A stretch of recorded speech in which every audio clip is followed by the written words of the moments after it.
Yo, good evening and happy 50th birthday to hip hop and to everyone in Canada, USA, International, Long Island, aka Strong Island, plus the five spots of Brooklyn, Bronx, Manhattan, Staten Island, and Queens. This is your man G Money Stacks, aka the Gregonator, YouTuber, host with the most, misunderstood lonely nomad, unstoppable independent podcaster, Queens, New York native of Laurelton, Queens, New York. And you're rocking and hanging out with me on the 279th episode of Off the Meat Rat Chainz New York Avenue podcast.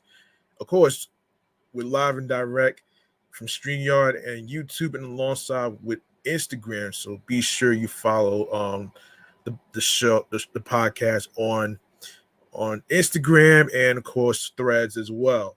Um Now the reason why I'm saying happy 50th birthday to hip hop is because this episode right here that's recording right now is going to be dropping tomorrow. And I have a couple of events that's going to be going down not only tomorrow but also for the weekend. So anybody in the New York area can check out, and this a little segment called remains to be seen, which will be happening in a couple minutes, and I will try to look for some hip hop 50 events in California and all the other stuff as I am doing the topics and stuff. So yes, um so if you are new to the channel in the YouTube universe and you missed any previous episodes whatsoever, please go ahead and grab that subscribe button on the YouTube channel page. And of course, the videos are going to be in the live section. Okay, um, tap on the noni bell alongside with alerts so you can be reminded when the show goes in the air via live stream. Tell a friend to another friend. Download the episodes. Share the episodes, share the videos, listen, stream, watch these episodes, and stay tuned for more of your content, upcoming episodes, previous episodes, in case you miss any of them, along with the topics that's going to be discussed. Um, and and of course, I will handle the rest at the end of this podcast show recording. So, um, like I said before, stay tuned in the segment of Remains to be Seen. I have a couple of Hip Hop 50 events. So you folks out there in the New York area, including Long Island, who want to actually, check out a few events, I got y'all. And while I'm doing the topics, I am going to actually look up some a couple of places for California for the Hip Hop 50 event. Let's see. Um, so let's get into our first segment right here, which is the mental health check-in segment right here, man. As a warm up.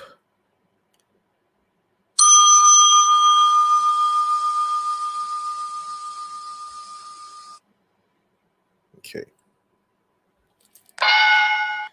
Okay. Yes, so this is a warm up to before going into the New York Mass Transit Files, and of course wild, crazy, fun topics in chatting on the jazz. So stick around for that one right there. So how I'm feeling mentally, physically, and spiritually. Yes, I have been dealing with a little bit of a passing of an uncle of mine last week. I needed some time to actually process this whole thing. So I do apologize for delaying this episode and the upcoming episodes as well. So I got y'all. I'm going to make up for it by doing some emergency recordings on certain days. So don't worry, I got y'all. And yes, so mentally I am doing okay, taking it one day at a time, of course. Physically, physically and spiritually, I am I am I am doing the best I can. Without any injuries, without any health related issues or whatever. So I'm doing my best. So there you have it right there. And speaking of mental health check-in, one of the topics we're going to be discussing is to how to love your brain. How to love your brain, man. So I want y'all to listen to this. All right. So listen to these tips.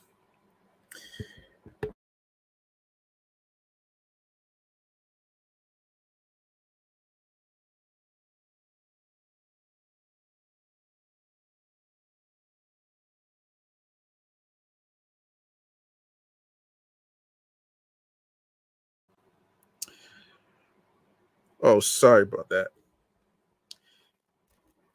Yeah, sorry about that, folks. Yeah, I was trying to get it together. I was had to fix something. So anyway, so this is from a website called alz.org/help support/brain health 10 ways to love your brain. So this is what we're going to be talking about here in the mental health check-in segment right here. So, all right, so listen to this. Growing evidence indicates that people can reduce their risk of cognitive decline by adopting key lifestyle habits. When possible, combine these habits to achieve maximum benefit for the brain and body. Start now. It's never too late or too early to incorporate healthy habits. And of course, tip number 1, break a sweat. Engage in regular cardiovascular exercise that elevates your heart rate and increases blood flow to the brain and body. Several studies have found an association physical activity and reduce risk of cognitive decline. Tip number 2, hit the books. Formal education in any stage of life will help reduce your risk of cognitive decline and dementia. For example, take a class at a local college, community center, or online. 3, butt out. Oh man. Evidence shows that smoking increases risk of cognitive decline. Quitting smoking can reduce that risk of levels comparable to those who have not smoked. 4, follow your heart. Evidence shows that risk factors for cardiovascular disease and stroke, obesity, high blood pressure, and diabetes negatively impact your cognitive health. Take care of your heart and your brain. Just might follow. 5, heads up. Brain injury can raise your risk of cognitive decline and dementia. Wear a seatbelt. Use a helmet when playing contact sports or riding a bike, and take steps to prevent falls. Fuel up right. Number 6, eat a healthy and balanced diet that is lower in fat and higher in vegetables and fruit to reduce the risk of cognitive decline. Although research on diet and cognitive function is limited, certain diets, including Mediterranean and Mediterranean dash, what is it? Dietary approaches to stop hypertension may contribute to risk reduction. Number 7, catching some Z's, which is sleep. Not getting enough sleep due to conditions like insomnia or sleep apnea may result in problems with memory and thinking. Take care of your mind. Take care of your mental health. Excuse me. That's number 8. Some studies link a history of depression with increased risk of cognitive decline. So seek medical treatment if you have symptoms of depression, anxiety, or other mental health concerns. Also try to manage stress. Buddy up. Staying socially engaged may support brain health. Pursue social activities that are meaningful to you. Find ways to be a part of your local community. If you love animals, consider volunteering at a local shelter. If you enjoy singing, join a local choir or help at an after school program, or just share activities with friends and family. That's number 9. Number 10, Stomp yourself. Challenge and activate your mind. Build a piece of furniture. Complete a jigsaw puzzle. Do something artistic. Play games such as bridge. Take that make you think that makes you think strategically. Challenging your mind may have short and long-term benefits for your brain. Okay. There you go. There you go right there, man. Um all right, so we got some transit stuff that we need to talk about here. Hold on a second. Let me look for it. Let me look for it. Yes, so unfortunately, the congestion pricing has no hold on the hold on the subway bus fare is happening, so there's no avoiding this, so I'm gonna actually get into it. So let's get into a little thing that I like to call the New York Mass Transit Files right here, man. And I know most of you out there probably wondering why are they doing this. We'll discuss in this segment right here, man. Let's do it.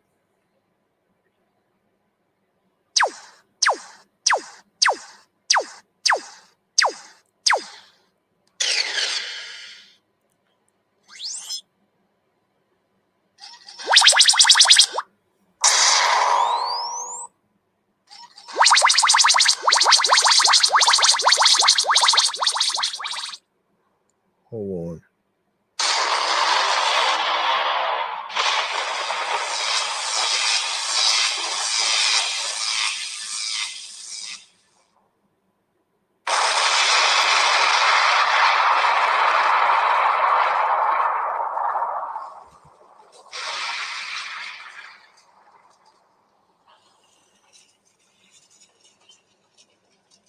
I got some bad news, folks, for all you New Yorkers out there. So there's two things actually. Regarding the fare hikes. So according to AMNY, the MTA on Monday proposed raising subway, bus, and paratransit fares to $2.90 by Labor Day. The first time the base fare would go up since it went to $2.75 in 2015. Whoa.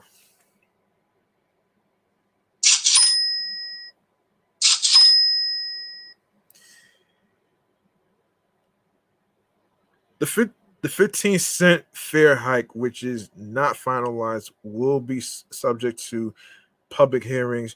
Of course, it happened in June, with a schedule expected for that by the end of May. Following that, the MTA board is expected to take a vote on the final set of increases in July, um, which happened last month actually, with the hope to implement them by the beginning of September.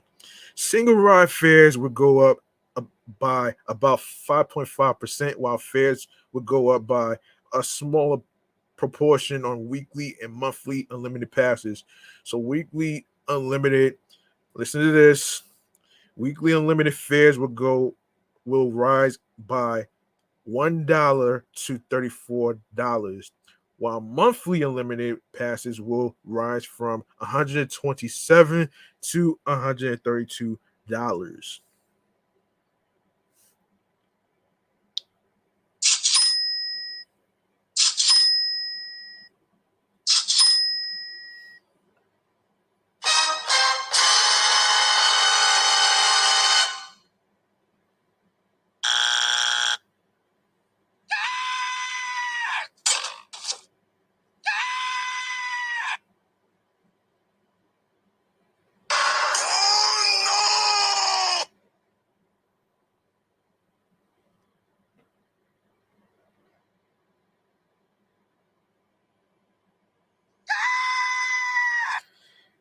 There's more. Express bus rides would increase from $6.75 to $7, while a weekly unlimited pass would go up from $62 to $64. Wow.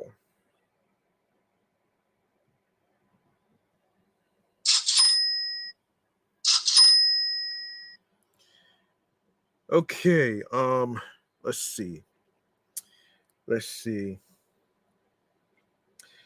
The MTA will also modify its pilot for unlimited rides after 12 Omni taps each week. Fare capping currently only applies to a Monday through Sunday schedule, but the agency plans to augment the program so it applies to any 7-day period. Before the slamdemic, transit riders were split about evenly between paying pay paying pay excuse me paying per ride and buying unlimited passes, but the share of unlimited riders has decreased since the MTA began rolling out Omni, which is one Metro New York, into the system. Today, about 70% of riders use Omni or pay per ride Metro cards, though a higher percentage of unlimited pass holders make under $68,000 per year. Sheesh.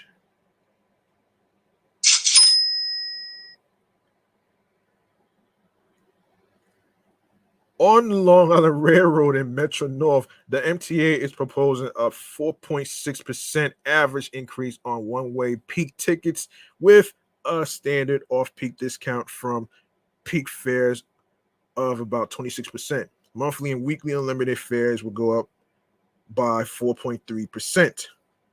The transit agency is proposing bifurcating its city ticket fare for commuter railroad trips within the 5 boroughs, keeping a $5 rate for off-peak fares while introducing a new peak fare of $7 as a pilot and adding Far Rockaway to the fare zone.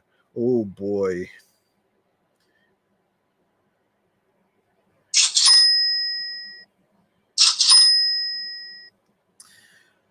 Um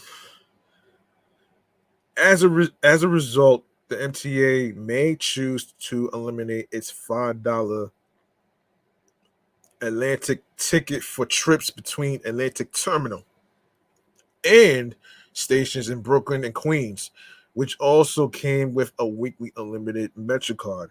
Uh, on the MTA's 9 bridges and tunnels, the agency is weighing two tolling options: across the board increases of 7% or easy pass hikes of 6% and mailed tolls by 10%.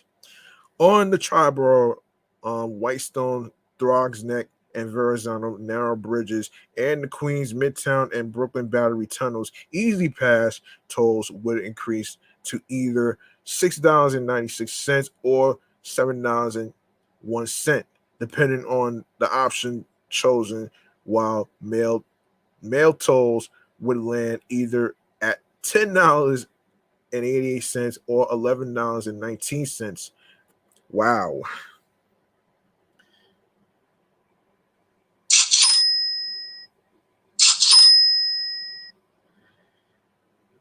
Um, Henry Hudson Bridge tolls would go to $3.19 or $3.21 for Easy Pass, and $8.03 to $8.25 for mailed tolls. While Cross Bay and Marine Parkway Bridge rates would go to $2.60 to $2.62 for Easy Pass, and $5.45 to $5.60 for tolls by mail. Oh boy.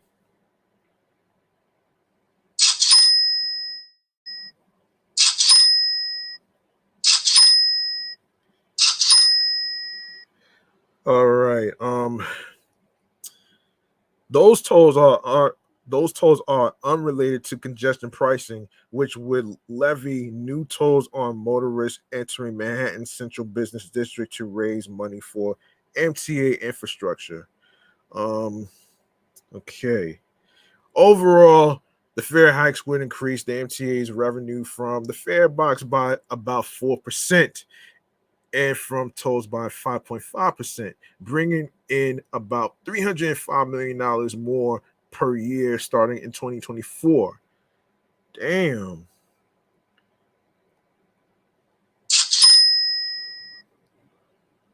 Damn.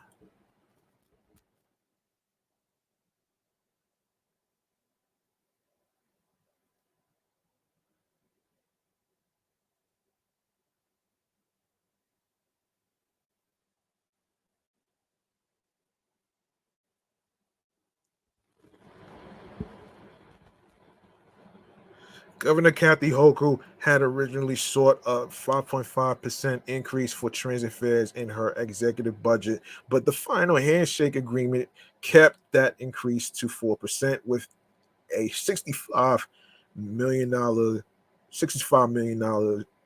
infusion to the authority.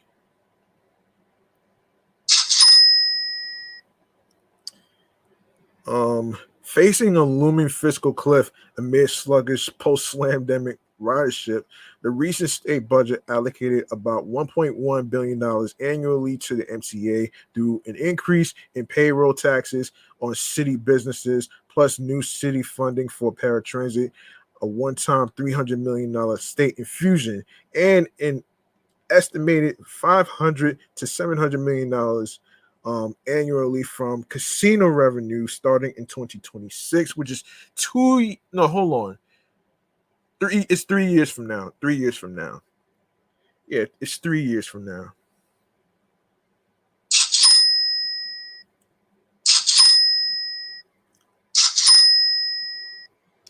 Yeah, that's 3 years from now, folks. Other issues remain unresolved, such as the fate of half price fares for low income New Yorkers. Fair Fares is a city program and will be decided in the upcoming municipal budget. Council Speaker Adrian Adams has called for doubling the income eligibility for the program to those earning 200% of the federal poverty line. Mayor Eric Adams, who is seeking budget cuts across city government, has not committed to the funding. Mayor Eric Adams should cut subway and bus fares in half for the million New Yorkers who can least afford the hike in his budget due next month, said Danny Pearlstein, Policy and Communications Director at the Riders Alliance. By expanding eligibility for the city's fares program to struggling New Yorkers at 200% of the federal poverty line, Mayor Adams can save almost $1,600 for families earning up to $60,000. Wow.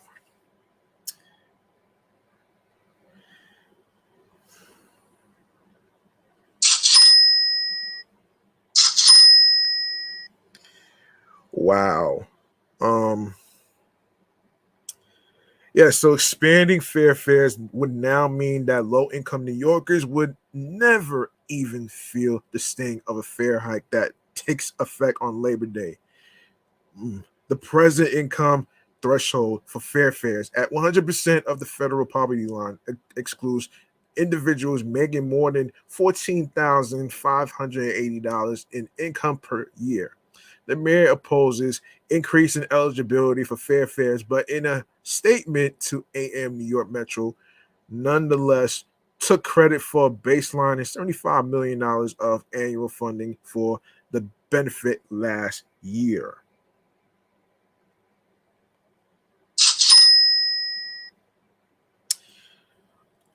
Mayor Adams is always mindful of the financial burden fares have on riders, which is why we baseline the fares program and are actively working on more outreach and increasing enrollment, said Adams' Deputy Press Secretary Kayla Mamalak in a statement.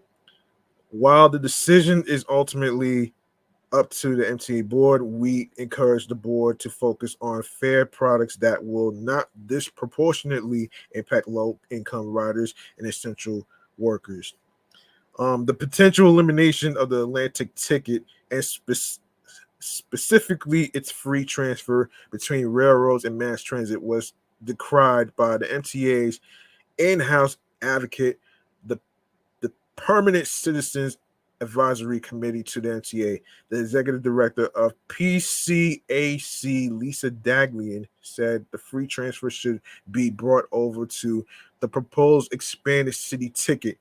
City tickets should include the freedom to transfer to and from NYC Transit, a key component of Atlantic Ticket's weekly option that will help us bring us towards a more integrated transit system, said Daglian. Hold on, let me see who got into the chat. Let me see. Okay, shouts to Must Get Scorned. Let me wave at you real quick. Yeah. All right, so let's see, where was I? Yes, getting rid of Atlantic Ticket and with it, the only option to transfer between the commuter rails and NYC Transit on one fare would be a big mistake. Before the slamdemic, the MTA had programmatically implemented 4% fare revenue increases in 2015, 2017, and 2019, but that initiative was halted during the slamdemic. On Monday, the MTA Board's Finance Committee Chair, Neil Zuckerman, said the MTA's proposal was reasonable given historic inflation and the previous structure of periodic hikes. We haven't had a fare increase for some time, said Zuckerman. This is a reasonable increase given inflation. It is in keeping with what we did for at least a decade of having predictable 4% every 2-year increases. So it is not surprising to the public that this number is where we're at. Okay, an update on that on that one right there. An update on that one. So, according to the New York Post, New York's Transit Board approved a hike in subway and bus fares for the first time since 2015, with an increase from $2.75 to $2.90, kicking off before Labor Day.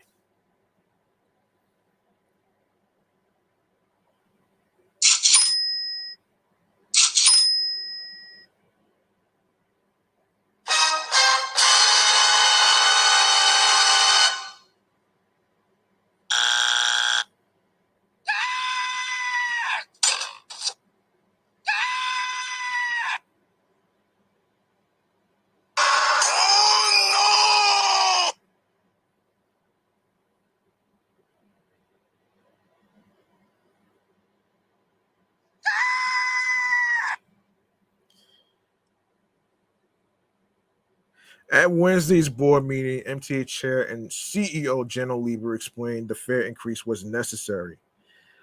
We need this to be responsible, the transit chief said, but acknowledged that the increased cost to riders would not be without its downsides. Because anytime you are asking people to pay a little more, you know that has consequences, he said. The Albany controlled agency will enact the fare increases on August 20th, when it also will increase the cost of most Long Island Railroad and Metro North tickets by 5.5%. Bridge and tunnel tolls will also rise by 6% for drivers paying via Easy Pass and 10% for those paying by mail, which happened already on August 6th. Officials first outlined the hikes in May, which will rise approximately $300 million annually for the agency. Wow.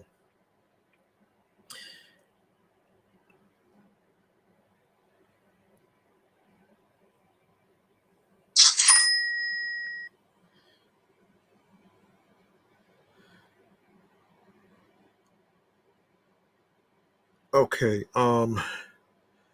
That's slightly less than half of the $690 million it lost to fare beating last year.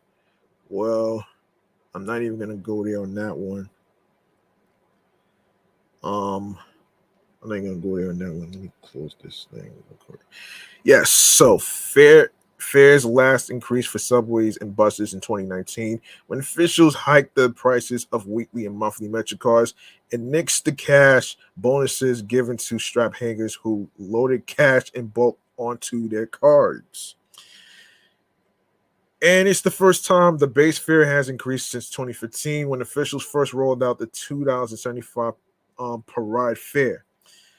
The hike will push the cost of a weekly MetroCard to $34. Omni users will get free rides for the week after spending $34. And the agency is expanding the fare cap program to start counting when riders first tap during a 7-day period. Sorry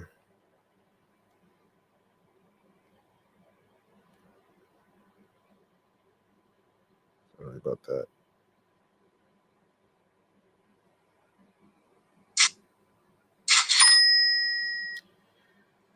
Okay, okay,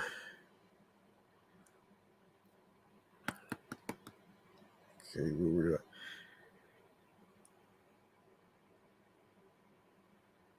All right, let me see. Yes. Currently the clock on fare cap starts every Monday and ends on Sundays. Monthly MetroCards will now cost $132, and there is still no corresponding discount program on Omni. The package will expand discounts for New Yorkers riding the two commuter railroads inside of the city, offering a new flat $7 ticket to ride peak hour trains, in addition to the current $5 fare for off peak travel. Damn. Damn.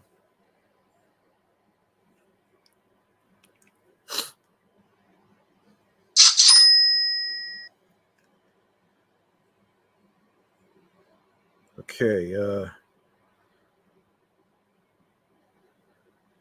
let's see. Let me make sure I don't miss anything.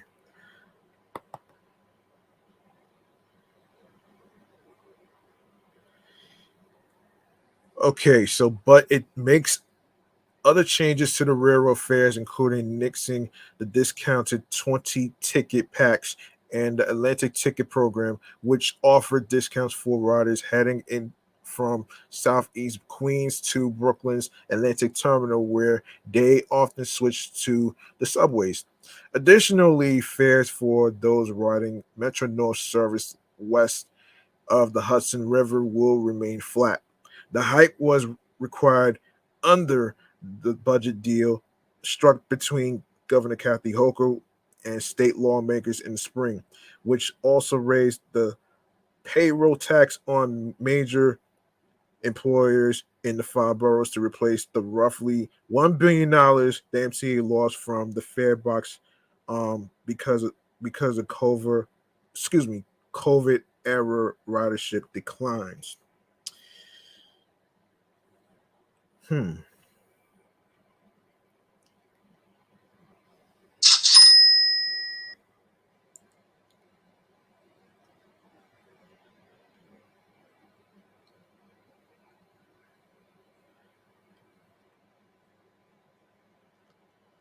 All right. Hang in there. So, all right. Enough of that. Let's get to. Hang on a second. All right, let's get to our next segment right here, which is chatting on the jazz. All right, let's do this.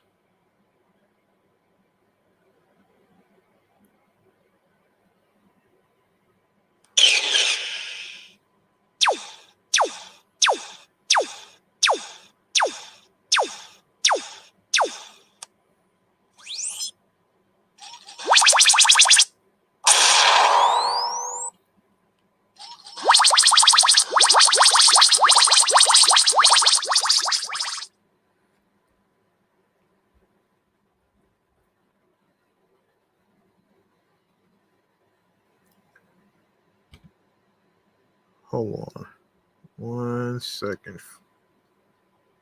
Hold on 1 second.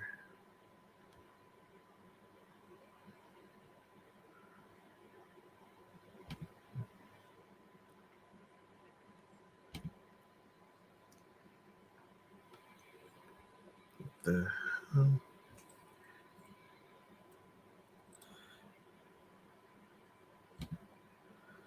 Okay, do apologize. I had to get something off my screen. Okay, so all right. So we have so officials have confirmed the identity of the victim killed in the Hudson Valley on Sunday night during extreme flash floods, revealing she was trying to save her dog as her fiance helplessly watched her get swept away. The body of Pamela Nugent, age 43, of Fort Montgomery, was recovered by rescuers at the bottom of the ravine near her home Monday following the life-threatening floods that wreaked havoc on the region. Damn, son. Her house was taking too much water. She was with her dog and her fiance literally saw her swept away, Governor Kathy Hochul said at a news conference Monday. The extreme rainfall caused flash flooding to dislodge boulders that rammed into the woman's home, damaging one of the structure's walls. Orange County Executive Stephen Newhouse told the Associated Press. She was trying to get through the flooding with her dog, Newhouse said, and she was overwhelmed by tidal wave type waves. Jeez. That's scary. That's the scariest shit that I ever heard in years of topics like this. That's very scary right there, man.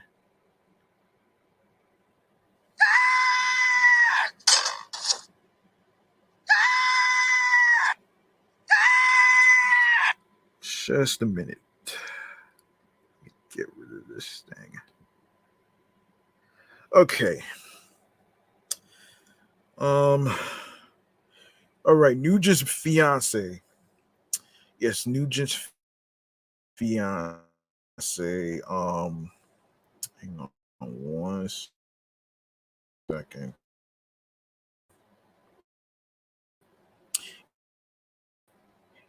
Who lived a few houses down to safety. Um, Jessica um Esh Eshelman. Yes, Jessica Eshelman told ABC7. I'm still kind of shocked. I lost everything, Eshelman said, revealing that Nugent's fiance and father tried to get her to safety. They made it across, and I guess she freaked out and panicked. She tried to make it across with the dog. It just happened too suddenly. Um, there was no immediate information on Nugent's dog. Intense floods in Orange County, New York, almost immediately caused chaos in areas including Fort Montgomery on Sunday. Resident William Murphy, age 56, told the Post. The water just washed right through. It was tremendous, tremendous. It brought down boulders, rocks. It washed out dirt and trees all onto the roads, Murphy said. Hochul visited Highland Falls, one tower over from Fort Montgomery on Mondays following Sunday night's destruction. The first step is assessment. Assesses the damage, assess the monetary value of the damage so we can put a request for FEMA assistance to help the communities have the resources they need to rebuild, the governor said. The governor is expected to request a federal disaster declaration to bring needed resources to this region. Leaders in Highland Falls have activated a shelter for those flooded out of their homes. Millions across the Northeast remain hold on a second. Yes, remain in complete disarray from the storm, which caused the catastrophic flooding. Um, yeah. Let's see. Get that out of there. President Biden has declared a state of emergency in Vermont as the state readies to be pelted with an additional 6 inches of rainfall by Tuesday morning, with areas already completely submerged due to the flooding. Almost three. Hold on.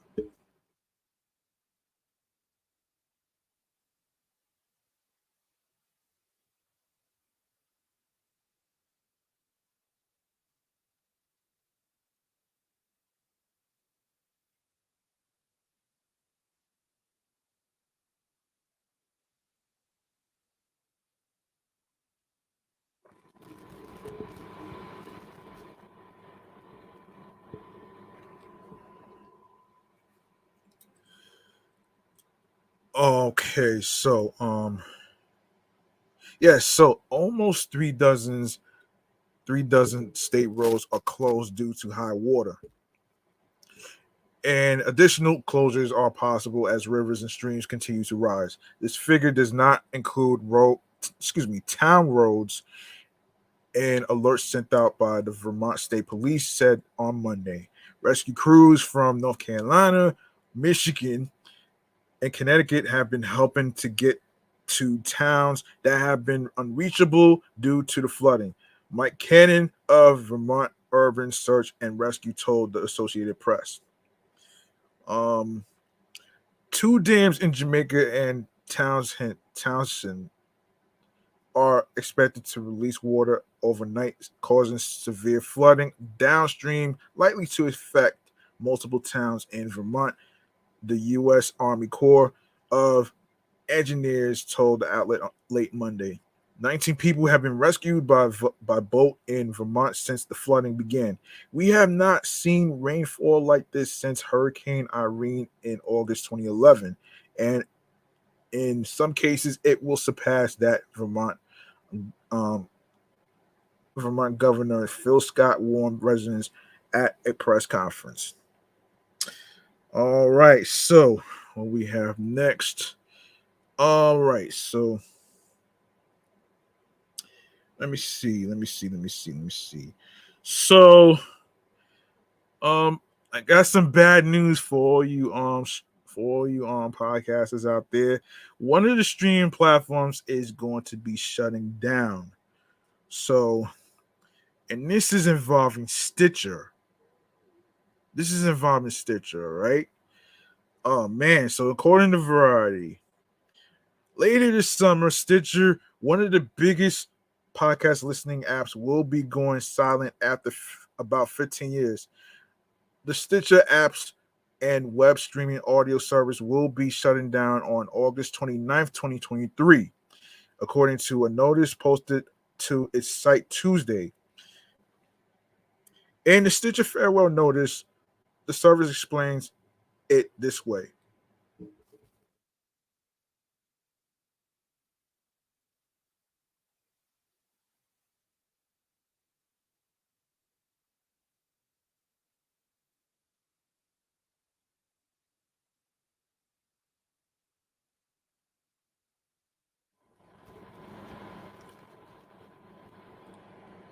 SiriusXM, the owner of Stitcher, is focused on incorporating podcasts into its flagship SiriusXM subscription business. Subscribers can listen to podcasts within the SiriusXM app and will see an all new listening experience later this year.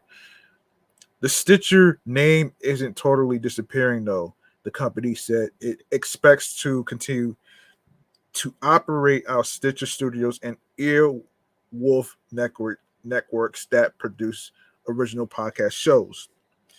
Let's see. Hold on a second, man. This is crazy. Damn, I really feel bad.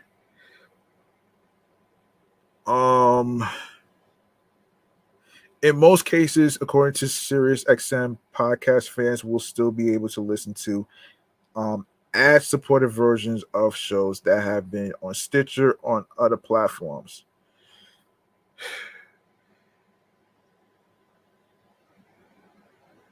Okay, that right there is just beyond wow.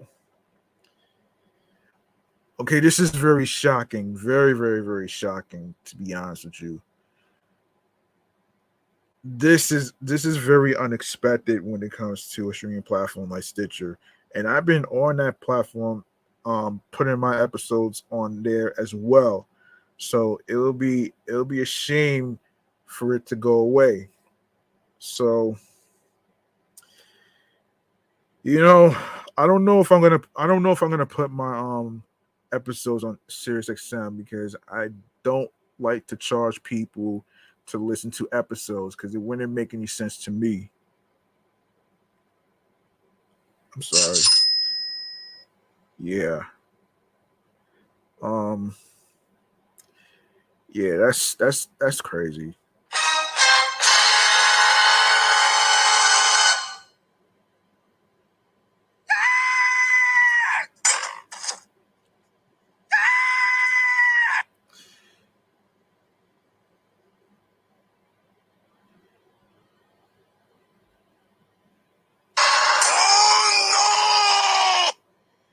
Yeah, that's crazy, man. Oh my lord. Anyway,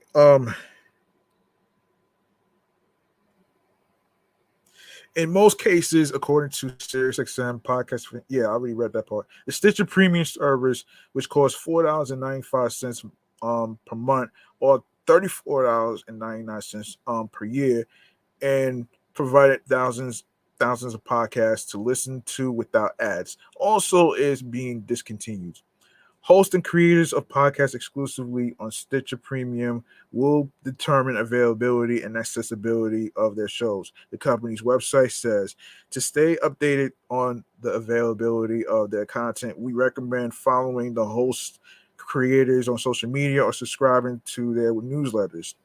In a memo to SiriusXM staff Tuesday from Joe Inzerillo, Chief Product and Technology Officer John Trimble, Chief Ad Revenue Officer and Scott Greenstein, excuse me, Chief Content Officer, the trio said the strategic reason for the Stitcher shutdown is to incorporate podcasts more holistically into our flagship SiriusXM subscription service.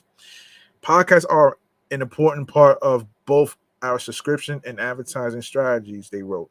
The scale and reach of our widely distributed podcast has been and remains a crucial accelerant for our advertising sales business. While incorporating podcasts are holistically into our flagship SiriusXM subscription service will help drive, further growth. As a result, we have made the decision to sunset our standalone podcast listening app as we increase our focus on these priorities.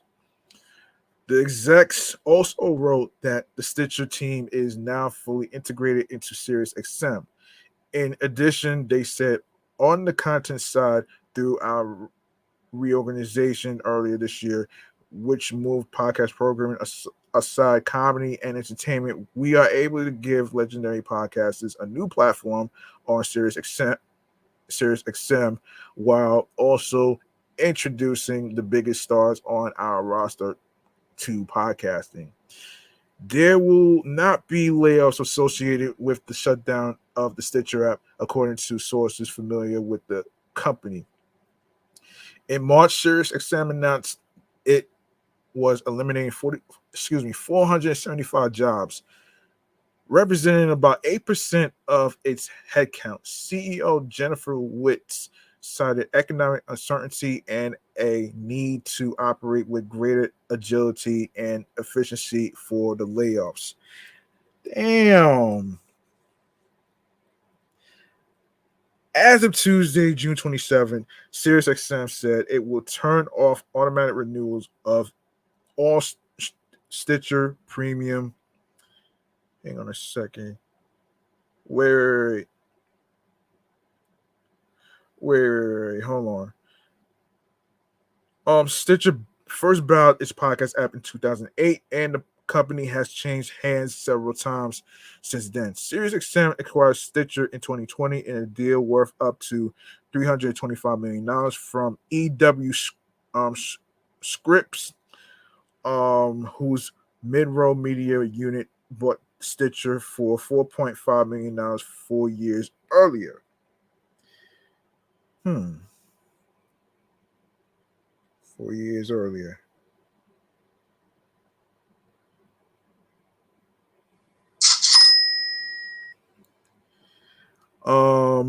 As of Tuesday, June 27th, SiriusXM said it will turn off automatic renewals of all Stitcher Premium subscription plans. Where applicable, refunds will be issued to Stitcher Premium subscribers who purchased a plan directly from Stitcher via the original payout method. Those who purchase access on the Stitcher app through the Apple or Google app stores will receive a refund from their respective billing platform. Refunds are expected to begin to be processed on August 29th. The Stitcher shutdown notice says, adding that customers should allow up to 60 days to receive refunds. The SiriusXM podcast network remains unchanged. The audio content and advertising division compromises Stitcher Studios, with shows including Let's Talk Off Camera with Kelly Ripa, Sounds Gay, Sound Detectives, and an upcoming LeVar Burton children's series. Team Coco, Conan O'Brien Needs a Friend, Significant Others, Earwolf, How Did This Get Made, and SXM podcast, which has an overall deal with Kevin Hart's Heartbeat for radio and podcast. Okay. All right. So let's see. Okay, we need to get into some updates of the writers and actors strike. Okay, so basically, not only so we are going to get into Snoop Dogg. We're gonna get into Snoop Dogg. All right, so let's get into it right here. Wait a minute here. Okay, so according to People, the WGA and SAG-AFTRA strikes are indefinitely in effect, and Snoop Dogg is standing in solidarity whether he has to or not. On Tuesday, the rapper took to Instagram and announced he's canceling 2 upcoming shows meant to celebrate the 30th anniversary of his Doggy Style album at the Hollywood Bowl in Los Angeles out of support for those affected by the strikes. We regret to inform you that due to the ongoing strike and the uncertainty of when this will be over, we need to cancel the Hollywood Bowl show, wrote Snoop Dogg, age 51, in a statement shared to the social media platform. Oh boy. He says on Instagram, yes, so wait a second. Did I read that part?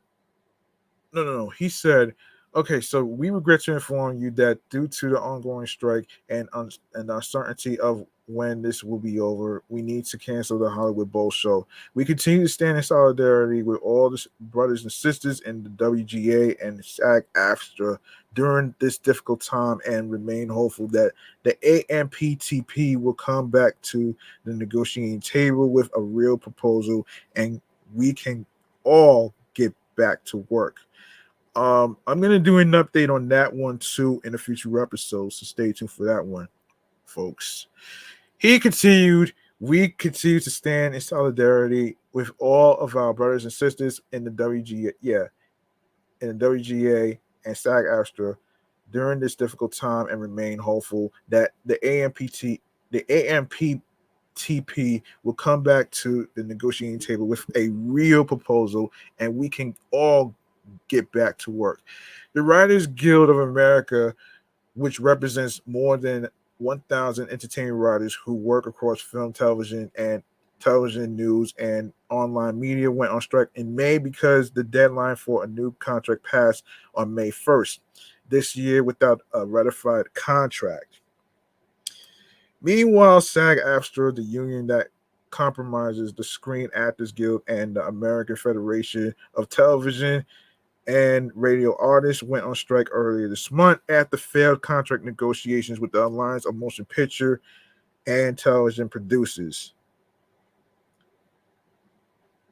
While Snoop has appeared in several film and TV projects in the past, it's unclear how his concerts could be affected by the strikes, as they don't pertain to musicians or songwriters. However, after the WGA strike went into effect, he postponed the Hollywood Bowl shows from the original June 27th and 28th dates to October 20th to the 21st.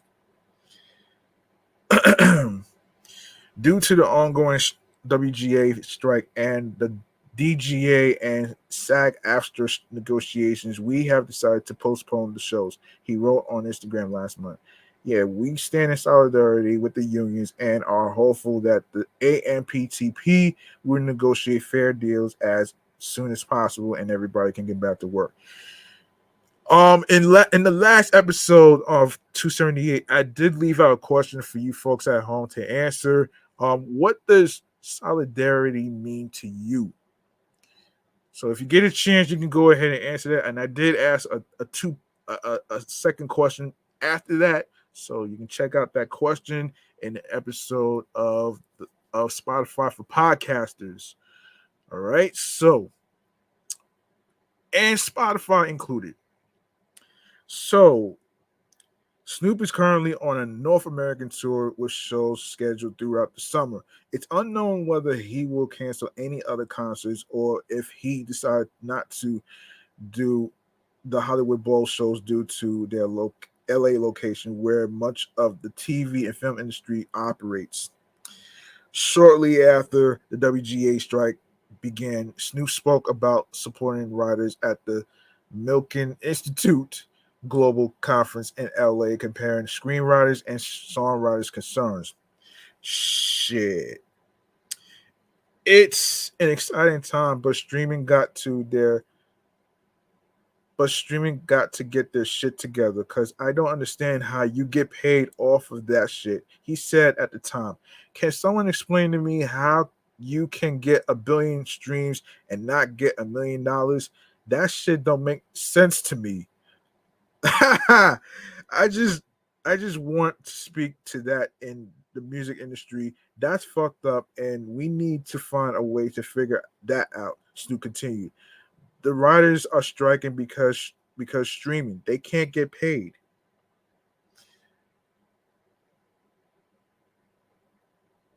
Damn, son. This has been going on for so WGA has been on strike for over it's day 101 right now. It's already over 100 days right now. So that's just crazy though. But I do agree with Snoop Dogg on this one right here.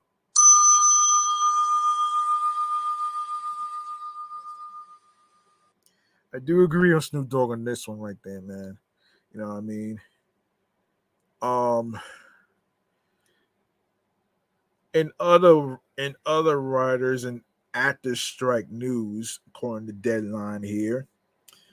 Okay, so previously it's day 4 of the SAG after strike, and day 77. Actually, it's been over 100 days, folks. um, previously of the WGA. Discovered the past, live the present, and fight the future was an apt message from the X-Files 1998 spin-off movie, and it's one that could be applied to the current actors and writers strike. It seems timely then that some of those responsible for writing and starring in the long-running sci-fi hit We're Outside Fox as part of an X-Files reunion. Um Star David Duchovny told Deadline that there are so many issues to try and get through, particularly AI.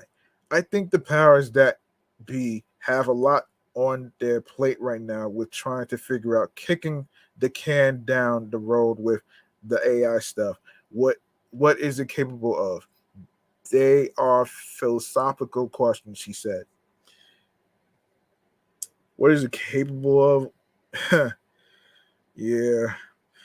The company also highlighted streaming residuals. We always worked in a business that rewarded success and didn't want failure. Now we have these opaque streamers who kind of tell us what's a success and what's a failure, and I wouldn't trust an employer to tell me how well I'm doing, he added.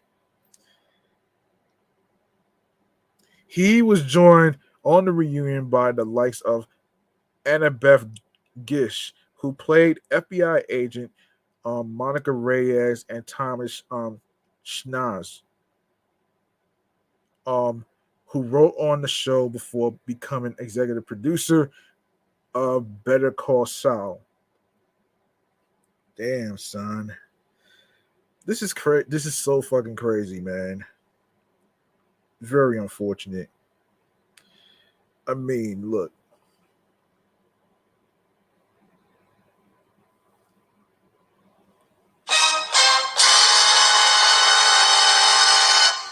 Yeah, that's crazy, man. Ever since I've been hearing about this strike, man, believe it or not, I've been hearing about people who are basically losing their homes, especially Billy Porter. It's a damn shame that Billy Porter has to sell his home because of this damn strike, and everything like the previous time, um the previous time that they went on strike was in 2007 to 2008, um and it cost the state of California over billions of dollars, man. and that's and that's crazy. That's very crazy and unfortunate. Yeah, of course. Um, that's very crazy and unfortunate. So I think, look, man, y'all, I think y'all need to get. I think y'all really need to get your shit together because, like, how long? Like, seriously, not just the AMPTP, but but I'm really hoping that really y'all get a fair shot of not just the contract, but everything else y'all asking for and stuff. Look, I can't recall any writers that are millionaires or anything like that, so I can't really recall anybody that I actually watched over the years that are millionaires, because not every writer and actor are rich. So that's pretty much what I wanted to actually point out right there. And yeah, so I just wanted to put it out there. So all right, so it's an inflection point time, and we're all out here just really fighting for what we deserve. As someone who has endured and lived through the golden age is gone, unfortunately. The residual pool can't carry us over like it used to, and it's got to change, Gish told Deadline. I am going to do a breakdown on the differences between the old business model format of TV and movies as far as media versus the new model of streaming in the future episodes. So stay tuned for that one right there, folks. Yes. Schnoz added that when I first started, I could make a living. We had 22 episodes of television that I would work on and get residuals for. Now it's smaller rooms and shorter rooms and mini rooms. For writers starting out, it's impossible to survive in this town and under the current conditions. The X-Files actors and writers seem to have the support of the local school children. A video of a bus full of kids outside Fox has gone viral. Schnoz pointed out the heat in Los Angeles, with temperatures hitting close to 100 degrees in Burbank. Some actors and writers were aided by snowballs, courtesy of actor and comedian Ken Whitley outside Warner Brothers Discovery. Schnoz's Better Call Saul colleague Bob Odenkirk was among those outside the Flash studio, which had hundreds of people walking the lines. Dope, Dope Sick star Caitlin Dever was also outside Warner Brothers Discovery, where she told Deadline that she was striking for a fair deal. Elsewhere in the Valley, Disney saw the likes of True Detective star Michelle Monaghan, Scandal star Dan Buchanan Bucatansky, no Bucatansky. Um, Forgive me for the pronunciation. Debacle. Um, Katie Lowe's Boy Meets World star Danielle Fisher, Life in Pieces star Angelique Cabral, Veep's Timothy Simmons, Ugly Betty's Chris Gorham. No, excuse me, Goram.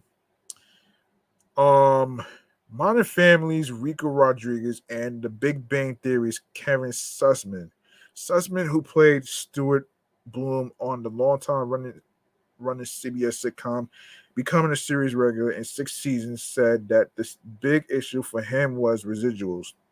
I've known that's been untenable for years, he told Deadline.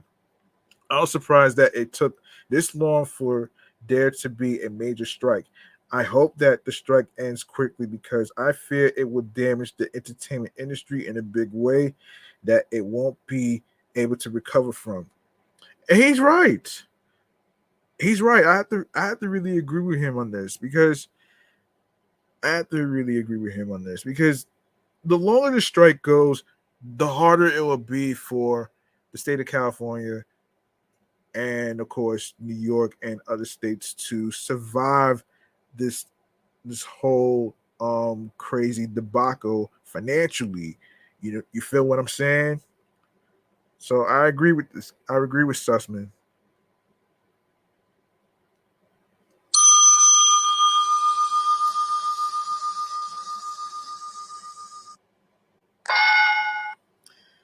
Yes. Yeah. So let me see. Sarah Sokolovic, who has starred in series Big Little Lies, Homeland, and The Good Wife, was also outside Disney and told Deadline about moving back to Wisconsin to get a job. There was a time when I was traveling out of the country. I had to have my mail forwarded to my mother. She was opening my mail, helping me with deposits, physical checks at the time. They didn't have direct deposit. She opens a check and goes, Sarah, this is 3 cents. It actually costs more to mail them. The truth is, we are angry, frustrated. It kills our spirits. I had to take some really hard hits, especially over the last couple of years. and one of them was leaving the city that I was living in and moving back home to my home state of Wisconsin and getting a regular job. I'm not ashamed of that because I worked with some really, really wonderful people at that job. But the fact is, I put in the work to at least be able to sustain an acting career. This shouldn't happen, right? She asked.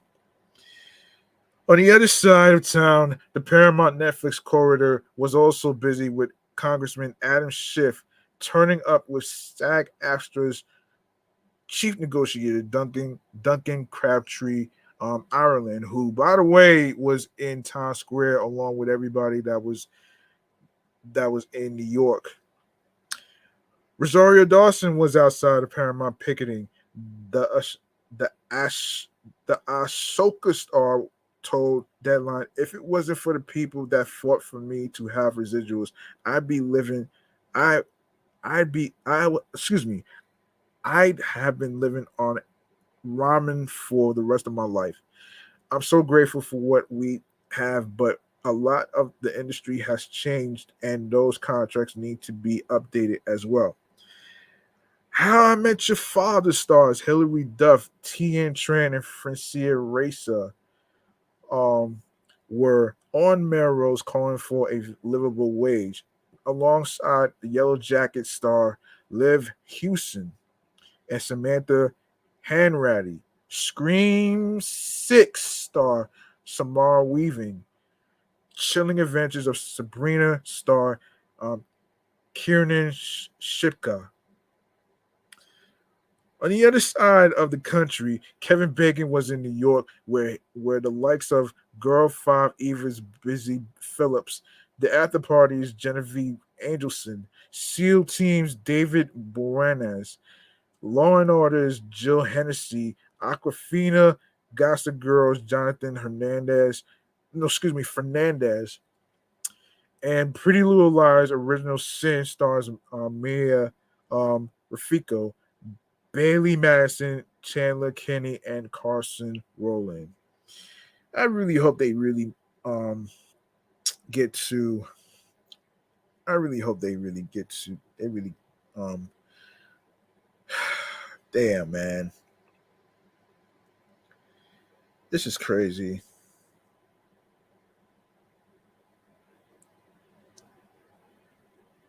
Yeah, this is crazy, man.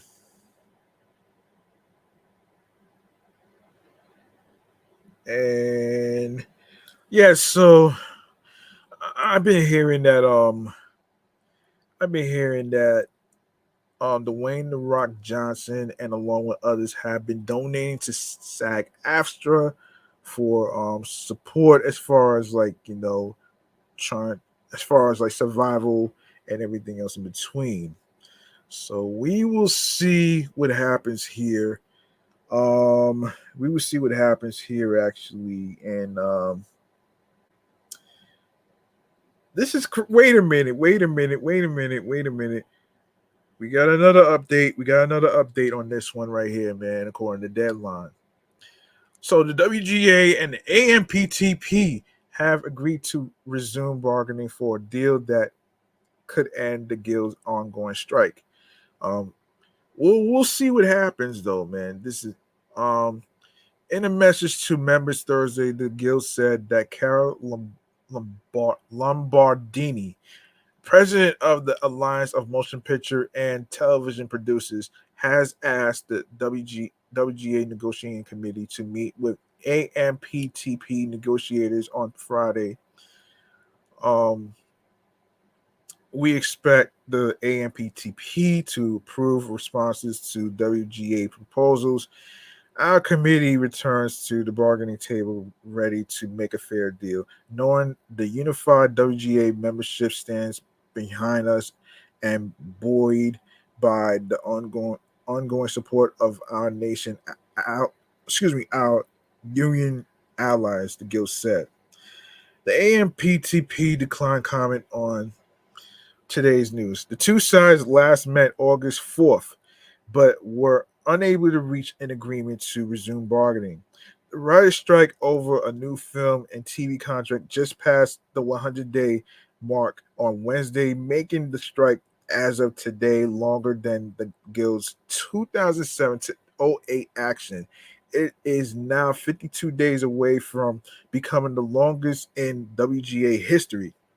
Chris Kaiser and David A. Goodman, who co-chaired the WGA's negotiating committee, said of yesterday's milestone, the refusal to take writers' reasonable proposals seriously has caused the WGA strike to last 100 days and counting.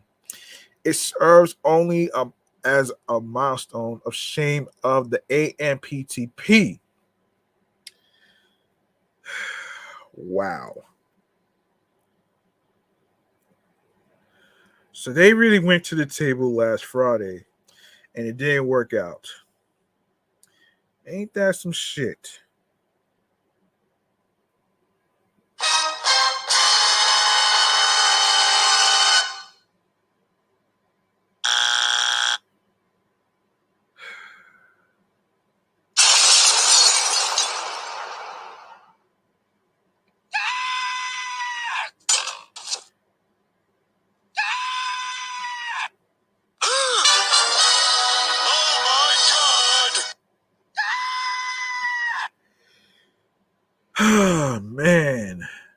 man, oh boy. They and their member studios are wholly responsible for the over 3 month shutdown of the industry and the pain it has caused workers and all others whose livelihoods depends on this business. The cost of setting the WGA and SAG after AFTRA strike um, is far less than the damage their intractability has caused. Ultimately, the studios have no choice but to make a fair deal. Until then, we remain resolved and united. The August 4th meeting, which was not a bargaining session but a sit down to discuss a resumption of talks, ended acrimoniously with the Guild saying at the time that the AMPTP playbook continues. The Guild also killed the Guild also accused the AMPTP of leaking details of the meeting to the press, saying that before the negotiating committee even had a chance to meet, our communications department began hearing from the trades, asking for comments on studio leak rumors of the contents of the confidential meeting. This is after the AMPTP spent much of the meeting emphasizing the need for a press blackout. At that meeting, WGA leaders said that Lombardini told them that the agreement reached with the Directors Guild in June would be the deal on any patent issues.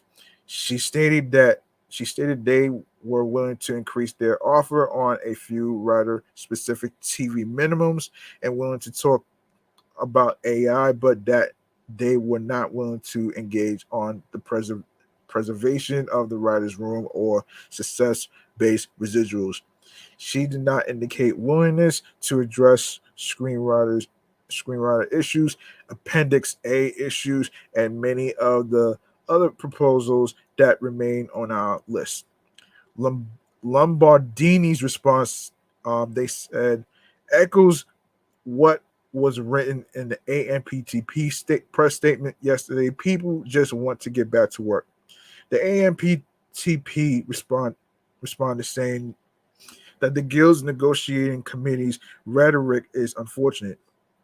This strike has hurt thousands of people in this industry, which is true, and we take that very seriously. Our only playbook is getting people back to work. So stay tuned. So yeah. Motion picture sound editors waves membership dues amid Hollywood strikes. I'm gonna save that for another time, man. You know what I mean? Let me save that for another time. Yeah, unfortunately, this is not gonna get resolved. This is just crazy though. Um, Very crazy though, man. You know, keep up the good fight. To those out there that's actually doing this. Um, let's see. let me take a look to see how many things that we need to, okay, okay, all right. Yes, so okay, let's go to Jodeci. Let's go to Jodeci. Um, yeah, let's go to Jodeci.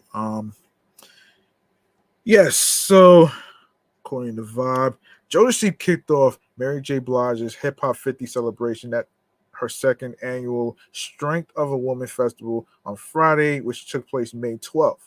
Despite Devontae Swing being missing in action, the Casey dispelled rumors of a breakup. The quartet is still together and going strong. After performing a medley of hits, including Come and Talk to Me, Cry for You, Forever My Lady, Stay, and Freaking You, Casey and Mr. Dalvin got real about their group upcoming tour, what R&B is missing in an exclusive backstage chat. End quote. The misconception is we broke. We never broke up. We went off and did separate things, but had to get our business together. Right. Focus and refocus. It's cool. We're having fun. It's doing what we love doing. Being around each other, Dalvin explained. Casey chimed in. That's one thing about Jodeci. Even when we wasn't around doing separate stuff, we always had each other's support. Dalvin did his thing solo. Casey and JoJo, the guys, hang on a second. The guys, they stuck by us, me and JoJo, and when Devontae do his solo thing, at the end of the day, it's still Jodeci. The North Carolina bred crooners last headlined a tour over 20 years ago, but feel the Summer Block Party Tour is a perfect bit. Fans can expect the men to perform more B-sides on stage alongside SWV and Drew Hill. As for their hip hop soul legacy, the all my life singer admittedly feels they were the first group under that musical umbrella. However, with R&B submerged in nostalgia and sample culture, he had this to say in quote, like Dalvin always said, to each their own. They can do what they want to do, but I would personally love to hear more original songs. Like what they used to say back in the day, baby making music. Joshi tours actually they're on tour right now. So yeah, Jodeci kicks off this July, which already happened, in their hometown of Charlotte, North Carolina, and will stop in major cities like Brooklyn, New York, Atlanta, Los Angeles, Philly, Detroit, and Chicago. Okay. All right, so let's get into all right. Let's get into Taylor Swift breaking some records. Congratulations. I heard that she's making a lot of money off of her tour and everything else in between, according to Billboard. Taylor Swift rewrites the record for the most number ones in the history of Billboard's pop airplay chart as Cruel Summer climbs to the top of the list, dated August 5th. The song becomes her 12th leader on the ranking, surpassing the 11 each for Maroon 5, Katy Perry, and Rihanna. Swift claims the mark all to herself with a song that has been out for nearly 4 years, originally released on Swift's 2019 album Lover, and now being promoted by Republic Records as a single. Cruel Summer has been gaining momentum in recent weeks, as Swift has been performing it on her current The Eras tour, her first in which she's been able to spotlight songs from Lover, which was released shortly before the onset of the COVID-19 slamdemic. Each concert on the tour is divided into 10 acts, encompassing 9 of her LPs. The Lover era kicks off the show with Cruel Summer performed in the opening set.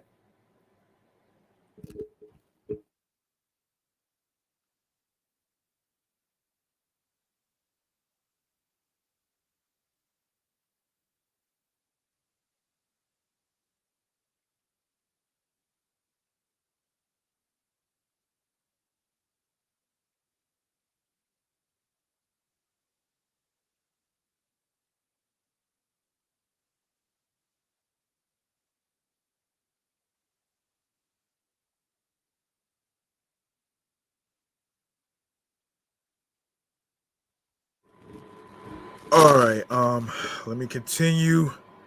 All right, so here's a recap of 12 of Swift's 12 number ones on Pop Airplay, which measures songs weekly plays as tabulated by Media Base and provided by Billboard by Illuminate on over 150 US mainstream top 40 radio stations. Um okay, trending on Billboard. Excuse me. Um oh boy.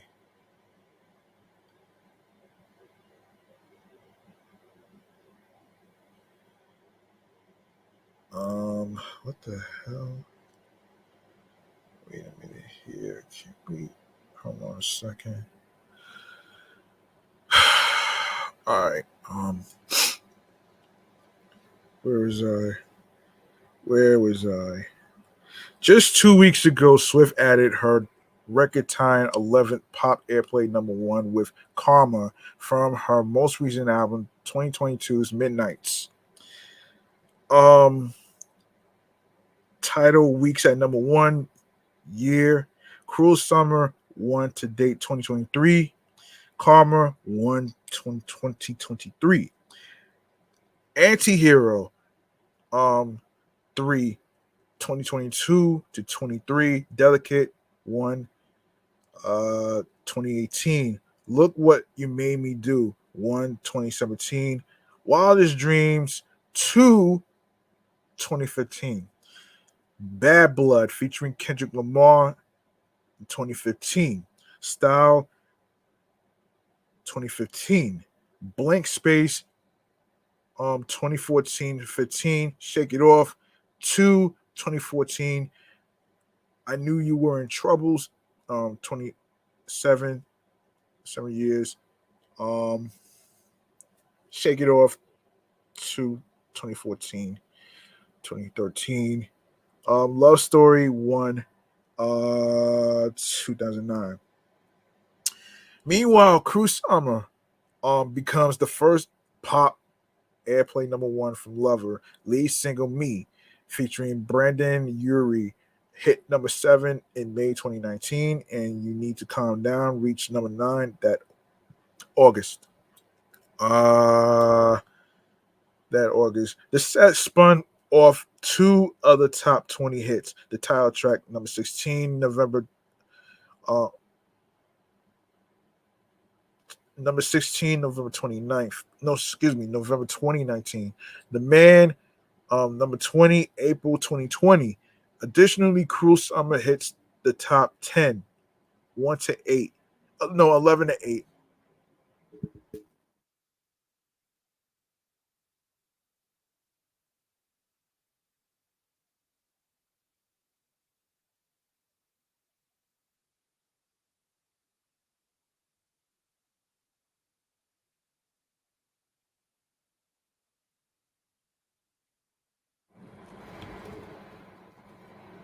Yeah, 11 and 8 on the adult pop airplay chart, which reflects plays on adult top 40 stations. It becomes Swift's um, record extending 29th top 10, pushing her further ahead of runner up Maroon 5 with 27.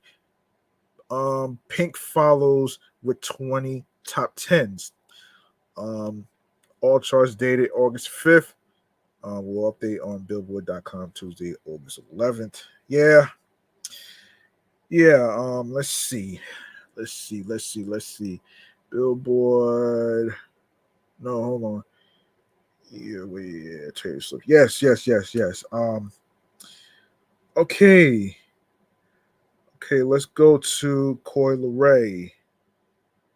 Let's go to Coi Leray.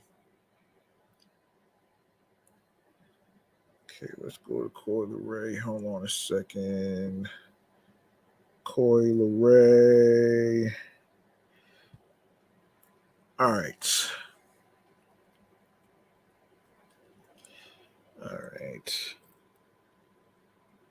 Don't do this to me. Okay. All right. So Coi Leray's debut album, Trendsetter, may have dropped last year, but the rapper has already returned with another full-length project. While her first LP didn't quite hit with a commercial audience, despite landing with some critics, Leray is ready to prove herself once again on the new Coi. Coi comes with an interesting roster of collaborators. The rapper links with French producer David Guetta, along with Saucy Santana and the British rapper Giggs. She also teams up with James Brown, not the late great James Brown that passed, Skilly Bang, and another quickly rising rap powerhouse Lola Brooke. The new LP follows Leray's hold on a second. Yes, Leray's appearance on Metro Boomin's Spider-Man Into the Spider-Verse soundtrack. She teased Coi with the promising singles Bops and My Body. I have so many hits on my hands now, Leray told XXL in a May interview they heard players. I can't wait till they hear what the album is. You can stream Coi Leray's new album, Coi, everywhere now. And yeah. So there you have it right there. And let me see. Yeah, we're gonna go to Nas and Fat Joe. According to Hip Hop DX, the last one was from Hype Beast. Nas and Fat Joe are among the hip hop hoops fans who have paid tribute to Carmelo Anthony after the basketball legend announced his retirement. Melo bid farewell to his decorated playing career in a video posted to social media on Monday, May 22nd, which he captioned with the message, "Thank you, stay me 70." A versatile forward known for his prolific and crafty scoring ability, the 38-year-old spent 19 seasons in the NBA, during which he was named an NBA All-Star 10 times and won the league's scoring title in 2013. After being drafted by the Denver Nuggets, third overall in 2003 NBA draft, Melo spent 7.5 seasons in Colorado and further 6.5 with his hometown New York Knicks, before having brief stints with the Oakland City Thunder, Houston Rockets, Portland Trail Blazers, and Los Angeles Lakers. Let's see. Although an NBA championship eluded him, Anthony won an NCAA title with Syracuse in his first and only year of college, and 3 Olympic gold medals with Team USA, making him the most decorated basketball Olympian in the nation's history. I remember the days when I had nothing, just a ball on the court and a dream of something more, Melo said in his retirement announcement, which was soundtracked by Ghostface Killer and Mary J. Blige's sweet 1996 song, All That I Got Is You. But Basketball was my outlet. My purpose was strong. My communities, the cities I represented with pride, and the fans that supported me along the way. I am forever grateful for those people and places because they made me. Carmelo Anthony. He continued and quote, but now the time has come for me to say goodbye to the court where I made my name, to the game that made me purpose and pride. But this bittersweet goodbye to the NBA, I'm excited about what the future holds for me. Helping to give him a proper send off, Nas narrated a video from Air Jordan paying tribute to Carmelo Anthony's lengthy NBA career and, more importantly, the people and places he represented and inspired while putting numbers on the board. Melo repped Jordan during the height of his career and even became the first athlete not named Michael Jordan to receive a signature shoe from the brand in 2004 following a sensational rookie campaign. He didn't do it for the accolades or the Hall of Fame votes, the Queensbridge rapper says in the cinematic clip, as various jerseys from Melo's career are immortalized by enduring fans from around the world. Boy did it for the kids from Red Hook, the crew from the Block Murphy Homes Projects, San Juan, those with hoop dreams, dreams of hope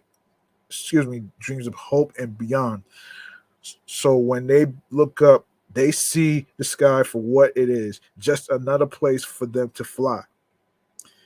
Nas wasn't alone in bidding farewell to Mello, as hip hop peers like Ludacris, Raekwon the Chef, Lloyd Banks, Ninth Wonder, and Rhapsody also saluted the future NBA Hall of Famer in the comment section. Simply thank you, Luda wrote, while Banks echoed that sentiment by commenting, thanks for everything you've done for basketball. Ninth, he high praise on Melo, adding, excuse me, one of my favorite players of all time, brother. All time. Much love, bro. In a separate post on his own Instagram page, Knicks diehard and fellow New Yorker Fat Joe congratulated Melo on an illustrious career. Um, well done, brother. Well done.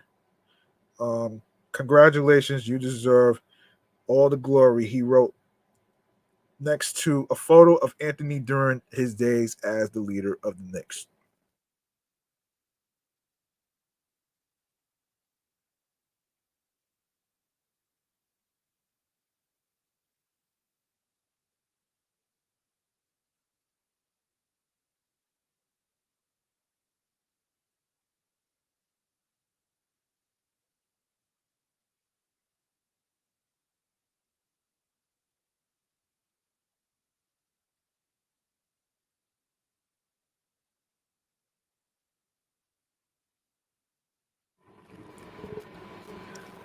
Okay. Over on Twitter, Metro Boomin added to the tributes by sharing a photo of Anthony dueling with the late great Kobe Bryant during his early career with the Nuggets. Um, so yeah, that's pretty dope, man. That's pretty dope, man. So let's congratulate Carmelo Anthony and along with Taylor Swift um for their accomplishments. And also I want to give it up to the people in the WGA and of course SAG-AFTRA for trying to keep up the good fight in terms of trying to get a fair deal. So shout outs to them out there, man. And also make sure you hydrate and eat something. All right. So there it is.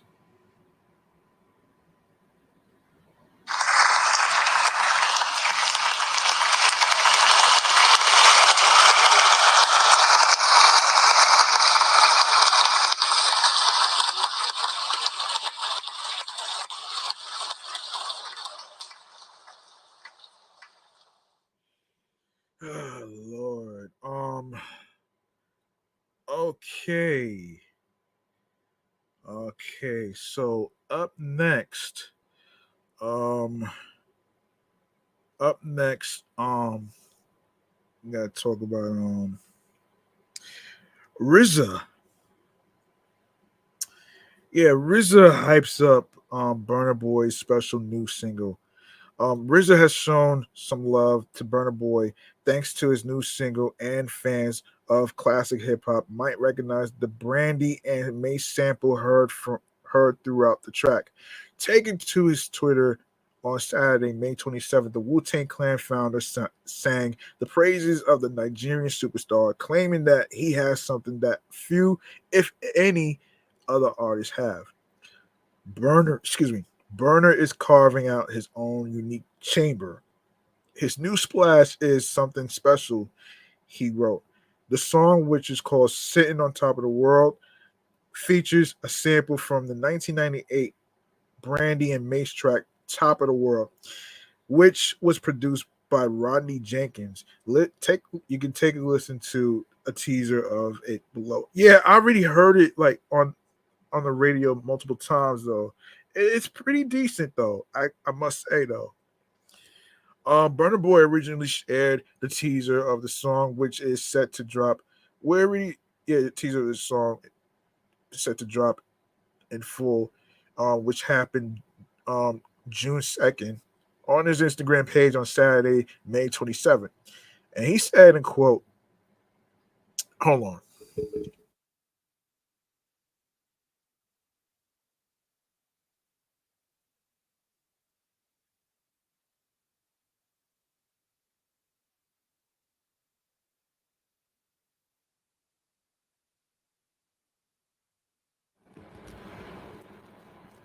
All right, end quote. Had to vibe check the new single with my OG sitting on top of the world. Of course, June 2nd, he wrote in the caption. And Burner got a lot of love from some pretty well known names, including Darkchild himself. Um, Burner loved Burner loved them Darkchild classics. He wrote in the comments section. G-Eazy also showed some love, commenting fire emojis out of here. Um, Even legendary supermodel Naomi Campbell praises praised the song, chiming in with "Yes, Burner" and Rodney fire emojis. While Burner Boy has certainly been receiving his flowers from legends and peers like Swizz Beats, recently claimed that the Afrobeat star owes his success in America to him. The producer was a recent guest on Amazon's music rotation roundtables with Speedy Norman, Nyla Simone, Rob Markman, and Gabe P. During the interview, Swizz made a bold statement about his role in bringing Afrobeats to the U.S. audience. See, the key thing that you said was you got on a plane and you went to Ghana, and now you are stuck on Afrobeats, he said. I introduced WizKid to America. I was the first person to play his song. Me and my wife were on a trip and we danced to his song. End quote. I was the first person to bring Burna Boy to the States. Actually, um, he had a Rough Riders bandana on, and I introduced him on the stage. When I was playing Fela Kuti, um, people thought I was being too African, and that's how ignorant the energy was at the time. Oh man. But I didn't let that stop me from moving what I'm moving because it is what it is. It's all educational. So we can't be scared of the educational journey of something that sound different or feels different. So for me traveling the world, it's a whole like I can't wait for people to listen to Ebo Taylor. And he also added in quote, it's piercing through, by the way. People are more open-minded. They just need the right entry point. Okay, that's I could really agree with this though, man. I actually agree with this. This is pretty true though. I mean, yeah. I mean, I mean, um, with everything going on with Hip Hop 50 tomorrow, along with everything else, I think sometimes we gotta click and adapt. Like we have to adapt to certain stuff. We have to. I mean, you can't really be stuck in the old traditional ways because it doesn't really work like that. So yeah, I actually I have to agree. So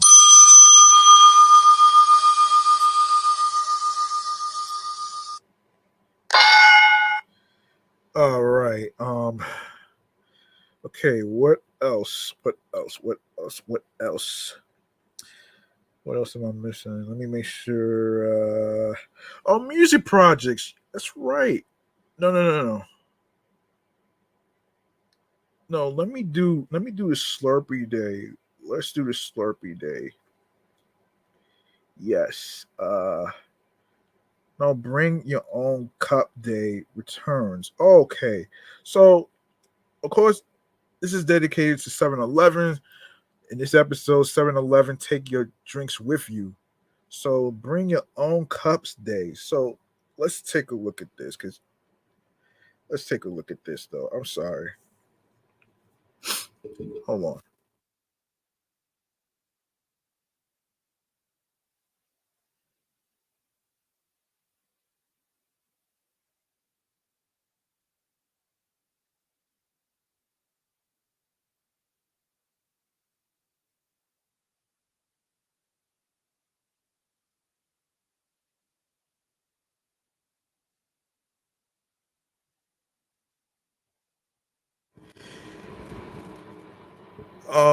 Okay, so next topic. Unfortunately, I couldn't get any more information in regards to 7-Eleven Bring Your Own Cup Day. I couldn't find any information for that, but I do have something related to 7-Eleven because of Slurpee Day. And like I said, the name of the episode is 7-Eleven Take Your Drinks With You. So, Slurpee Day. Here we go. All right, so let's get into it right here. Let's get into it right here, man. So, National Free Slurpee Day, of course, is on July 11th, and we can't wait to get our sugar fix while beating the heat for free, which happened last month actually. So this is a little recap right here. 7-Eleven began celebrating the day back in 2002, but the beloved frozen treat has been around since the late 1950s, with more than 300 flavors ranging from sweet vanilla 7 a lemon to sour warhead, sour apple to the exotic mango lychee. There's a Slurpee for every palate. Of course, when is National Free Slurpee Day? You ask. Of course, obviously, beat the heat with refreshing Slurpees on National Free Slurpee Day on July 11th. Okay. All right. So, all right. Let me see. Let me see. Let me see. Let me see. Let me see. Come on. Come on. Come on. Come on. Let me see if I can find some more information. All right. What the hell's going on here?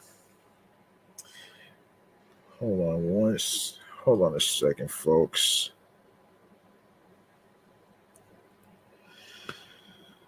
Boy.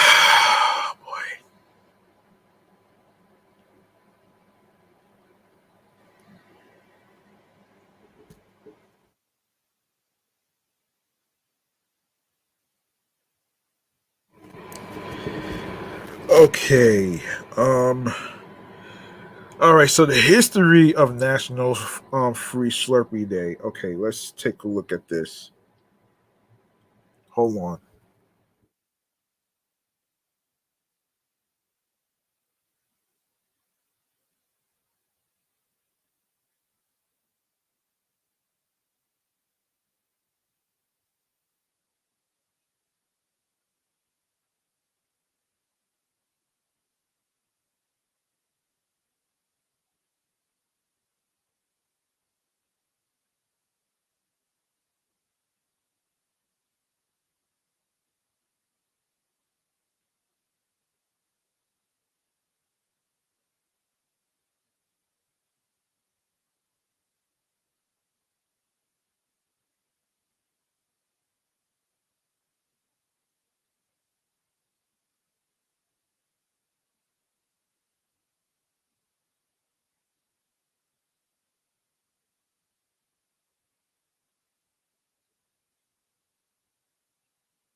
Okay, let me just continue where I left off here. Yes, so the history of National Free Slurpee Day. The Slurpee created by Omar Nedlick was first known by the name Icy, as in Italian icy. I'm pretty sure most of y'all remember Italian ices from the ice cream truck back in the day. Like many great inventions, it was discovered purely by on accident. By accident. By accident. Really? Oh man. By accident. That's crazy funny right there.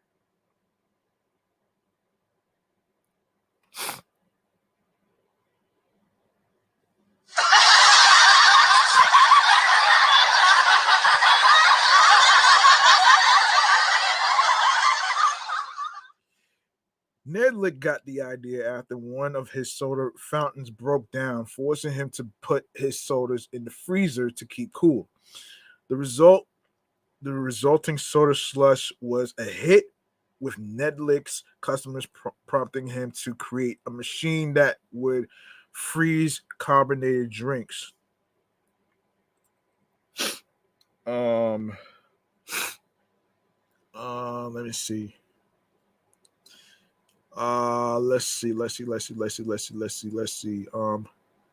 Realizing the success of the IC, 7-Eleven made a licensing deal with Nedlick in 1965 to sell the product under a different name, one that would only be sold in its stores. In 1966, the Slurpee was officially born.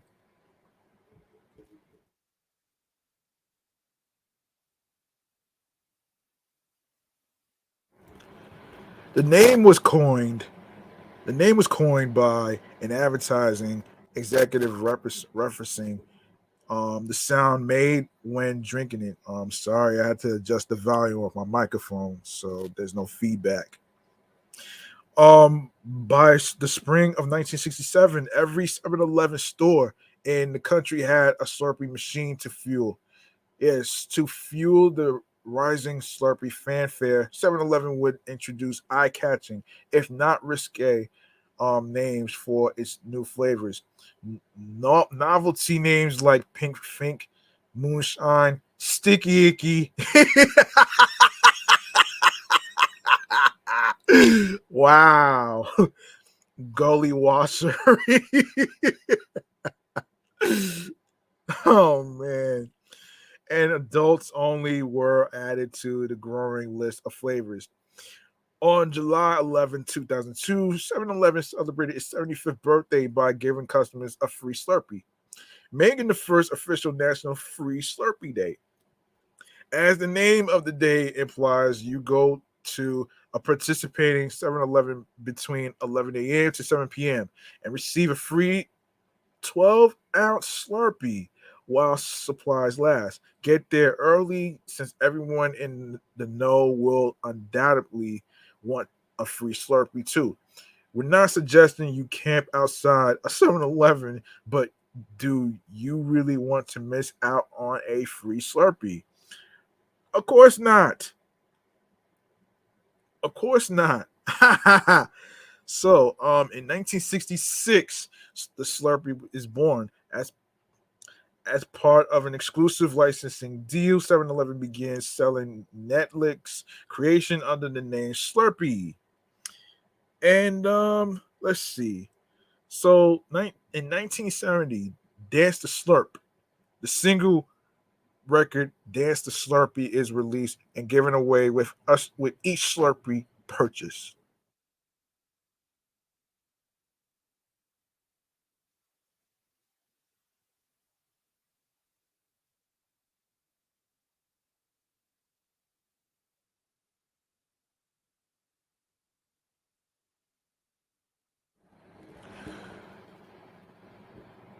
Okay, July 11th, 2002, Slurpee for the masses. 7-Eleven celebrates 70 75 years by giving everyone a free Slurpee. Okay, traditions. Every year on National Free Slurpee Day, the 7-Eleven franchise hands out free Slurpees to everyone. Since it is only while stocks last, people rush to their nearest 7-Eleven to take advantage of this annual freebie. Customers are only allowed one free Slurpee per location, so you can drive around to different 7-Eleven stores to get more than one if you have the time and enough gas in your tank. There are also bonus deals on snacks to go with your Slurpee. If you download the Seven Rewards app and you can scan your free Slurpee, you'll get a coupon for another Slurpee of any size that can be redeemed within 30 days. Yes, so by the numbers, 7-Eleven, the franchise which officially owns Slurpees. 2003, the year when 7-Eleven created an edible straw. 34, the minimum number of Slurpee flavors available across America. 7 billion, the number of Slurpees sold since the drink's creation. 14 million, the number of Slurpees consumed by 7-Eleven visitors in a month. 470,000, the number of Slurpees sold every day. 19, the number of countries that serve Slurpees. 20, the number of years Winnipeg, the capital of Manitoba, has been crowned the Slurpee capital of the world.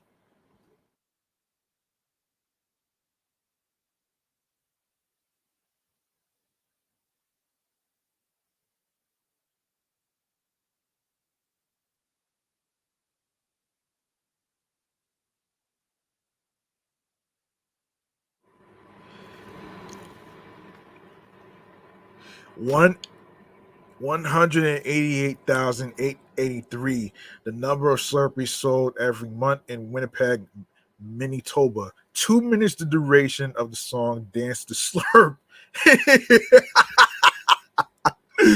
Oh shit. Oh man. Let's see. So National Free Slurpee Day activities. Of course, you can go out and get one. This is a no-brainer. All you have to do is walk, run, bike, or drive to your nearest 7-Eleven between 11 a.m. and 7 p.m. and receive a free Slurpee. It literally costs you nothing. Try a new flavor with a growing list of flavors, more than 300 and counting. There's bound to be a Slurpee for even the most discerning of tastes. This year, why not forego your usual Coke or cherry for a purple S cream or a slurpuccino? Variety is the spice of life. Indulge your inner nerd. 7-Eleven has partnered with your favorite movies, comics, and pop culture to produce flavors like Kryptonite Ice and Darth Dew. Beat the heat this summer with a strawberry, strawberry, banana, or Wonka Laffy Taffy Slurpee and satisfy the fanboy or girl in you. Let's see. Of course, they are big in Canada. Canadians purchase an average 30 million Slurpees a year, making them the world leader in Slurpee sales. They are big in Springfield too. As part of the promotion of 2007's The Simpsons movie, 7-Eleven renamed Slurpee Squishies. Their their equivalent in the Simpsons universe, and sold them in special special collectors cups. Oh man. They advanced straws. 7-Eleven commissioned the spoon straw because customers had a hard time slurping up the last bits of Slurpee at the bottom of the cup. Brain freeze is trademarked. Though brain freeze started as a casual term, 7-Eleven saw the marketing potential and trademarked the phrase. Well, it's actually a vocabulary word, to be honest with you. Um, So why we love National Free Slurpee Day? They are nostalgic. Something about the sugary, icy elixir invokes memories of childhood summer days spent scrounging up change and heading to 7-Eleven. Luckily, you won't have to pay a cent on July 11th. Speaking of price, they are cheap. Outside of National Free Slurpee Day, Slurpees are relatively cheap. A large Slurpee, 22 ounces, will set you back about $2.50. Wow. $2.50. Hold on a second.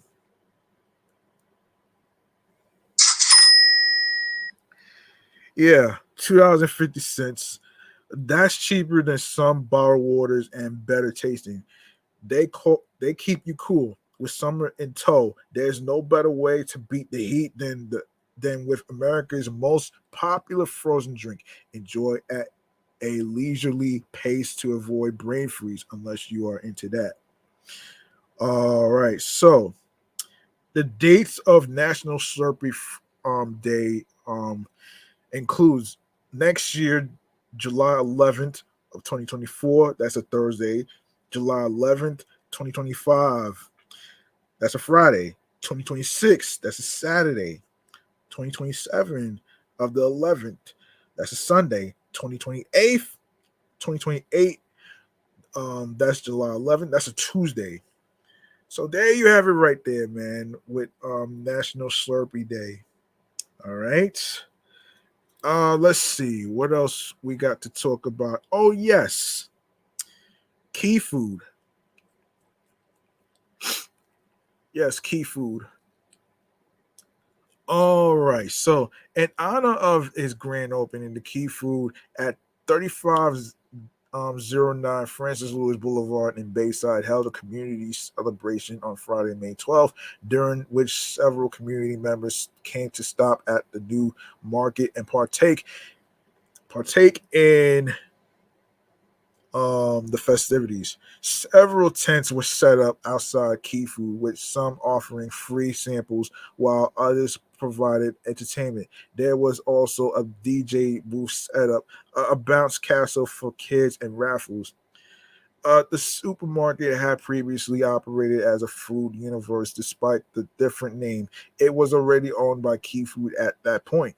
Prior to being purchased by Key Food, a Walbaum's supermarket was located there until 2015.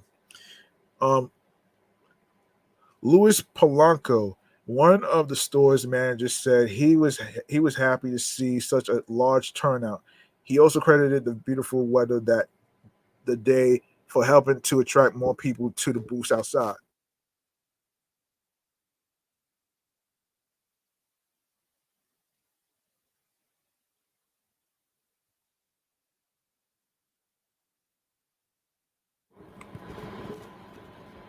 It's great that people are coming into buy things from the store, Polanco said. The booths outside have different samples for all the customers. They have juice, ice cream, coffee, beans, Takis, and Cheetos. They got a lot of stuff here, and this is from QNS.com, folks. Let's see. Let me make sure I don't miss out on anything. Um, okay, we could talk about music releases. We can talk about music releases. Um, yeah, music releases, of course. Let's see. So tomorrow, let me see. So tomorrow, a list of music projects is by Bonnie Prince Billy. Keeping Secrets Will Destroy You. Drag City. My Crazy Life. Trust by DFL.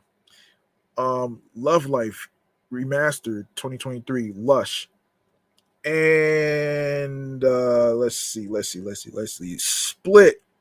2023 remaster. Spooky Lush 2023. Neil Young Chrome Dreams reprise. No name.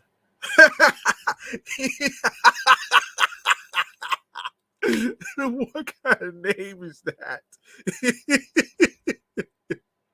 No name. Okay. Oh man. Sundial. Oh man, that's ridiculous. Wow. Public Image Limited. End of the world. Inflorescence EP. Rob Moose. Statues. One. Spencer Zahn. And Anativo Outsiders live in a living room. Mama Bird.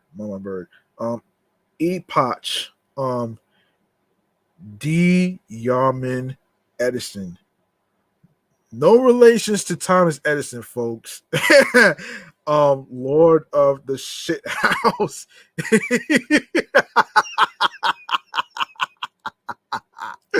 Oh shit. Drag me.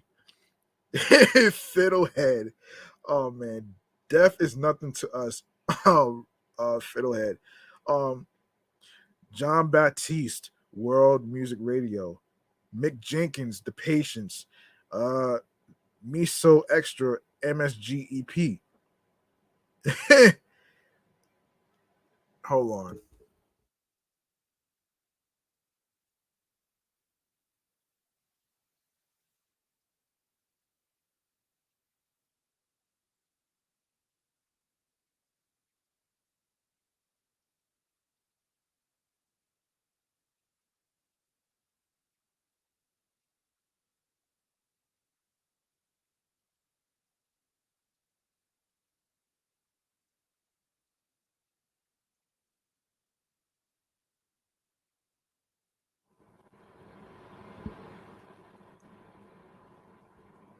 All right. All right. We're gonna go to some hang on a second here, man. We are gonna go to a we're gonna go to some TV show checkouts right here, man. There's some two shows for you to actually I'm gonna fill you in on it. I'll fill you in on it though, man. Some TV show checkouts regarding The Shy season 6 and of course another documentary series we need to really discuss.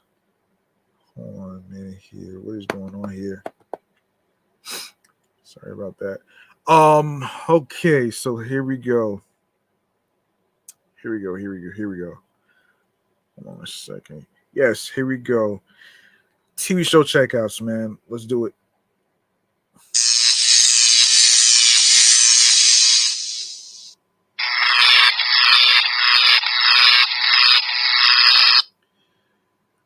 All right. So, um okay, starting with The Shy season 6. In case you didn't know, this is from openmediahub.com. Hold on one second as this stupid ass plane come by.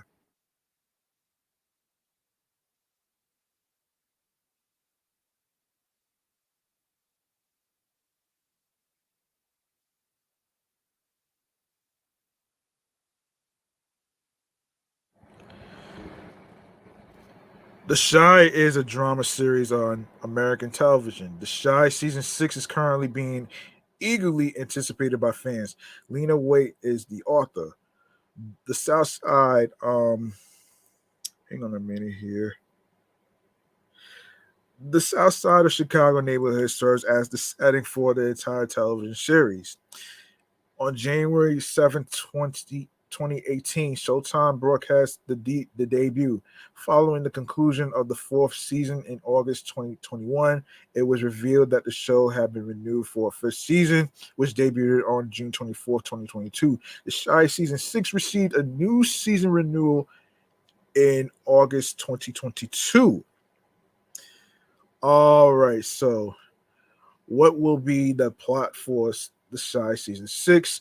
On a typical day, children in the south side of Chicago get ready for school as their parents head off to work.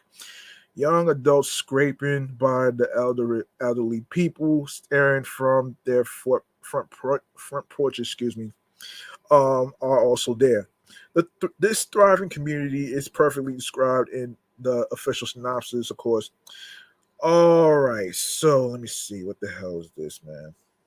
Why do we even have this?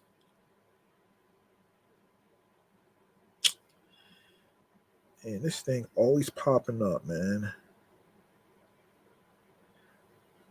This thing always popping up.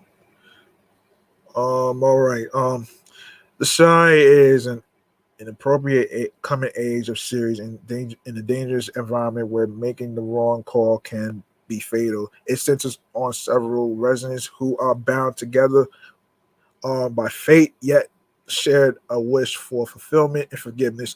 Every day has its dangers that could abruptly dash dreams.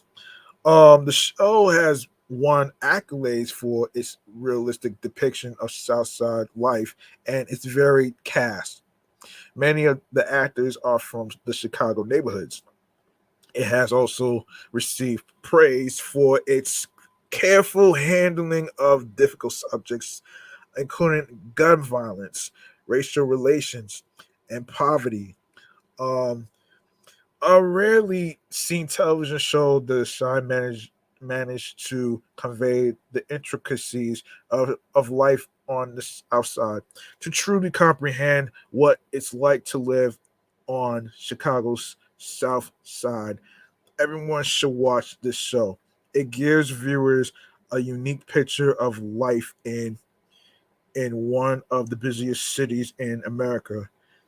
It includes everything from touching representations of gang brutality to potent moments between friends. The Shy fans can look forward to even more engaging stories and thought provoking dialogue in the Shy season 6. And of course, the cast of the Shy season 6, there will probably be a good number of the main characters in the cast of the Shy season 6, sorry.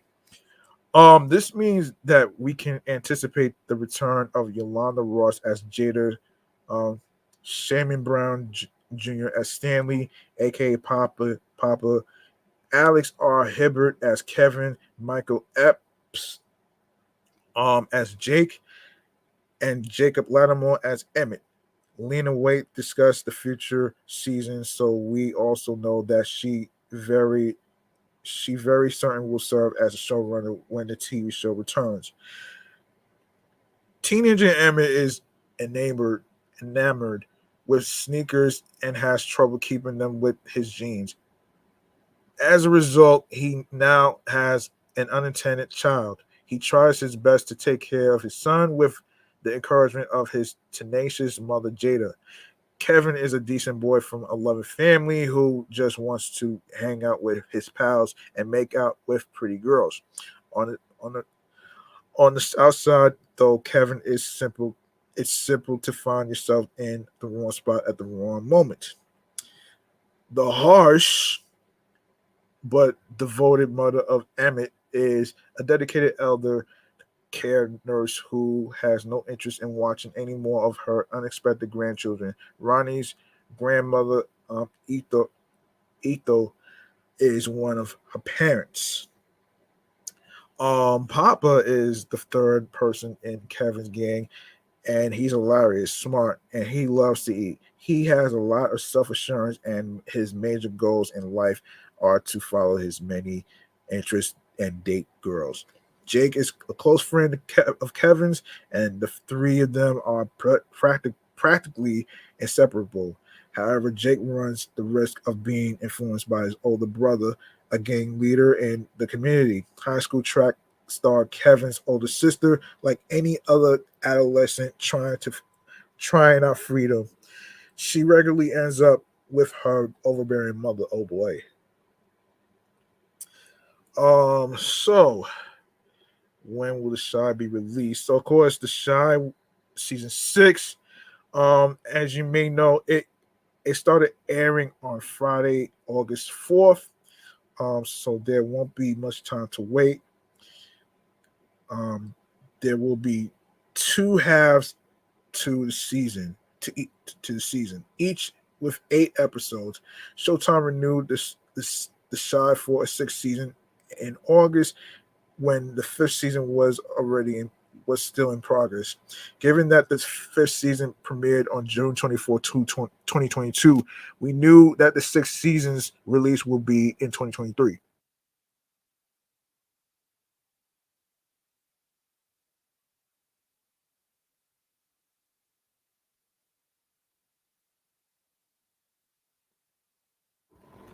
Of course, if you missed the first 2 episodes of The Shy, you can go to show you could go to the Showtime app or on your TVs, or you can even download the Showtime app. And if you missed the trailer is on YouTube. All right, you can check that out over there too. Also, what's happening is Chuck D. He has he has a series. Okay, so Chuck D has one of the most distinct and author, authoritative voices in hip hop, and now he's been tapped to narrate a new Audible series called "Can You Dig It?" A hip hop origin story. The 5-part Amazon series explores the inception of the most profitable music genre in the world during the 1970s in the Bronx, which is where hip hop started. December 8th, 1971 was a defining moment in American history, the Public Enemy legend says at the opening of the show's trailer. A time when the gangs of New York laid down their weapons and redirected their youthful energy towards the creative arts that would eventually become the foundation of what we now know as hip hop.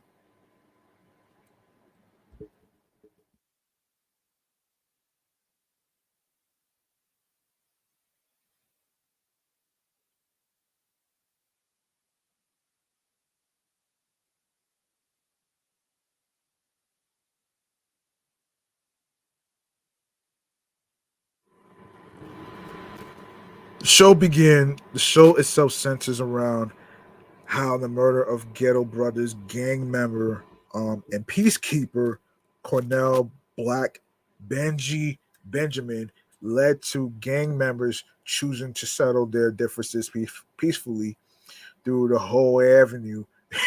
Whole avenue. Oh shit. What a fucking name. Peace meaning, which led to the birth of hip hop after Kool Herc's legendary Back to School party in 1973. Angelique Lennox, who's the niece of Cornell Benjamin, said in a statement that she feels as though her uncle deserves to be mentioned alongside Kool Herc in hip hop history, especially during its 50th anniversary. If Kool Herc is considered the father of hip hop, then my uncle was the general. My uncle was the martyr, Lennox said. He didn't die in vain. Something good came from his death. His life mattered. This is truly my best version of a love letter to my father and my family, and I will not stop until his name is a part of the hip hop story. Influential figures at the time, such as former Black Panther and Peacekeeper, Joseph Empa, original hip hop MC, Coke La Rock, and renowned photographers, documentarians Joe Conzo and Henry Chaffant will provide historical accounts of the socioeconomic and environmental conditions that led to the birth of the storied art form.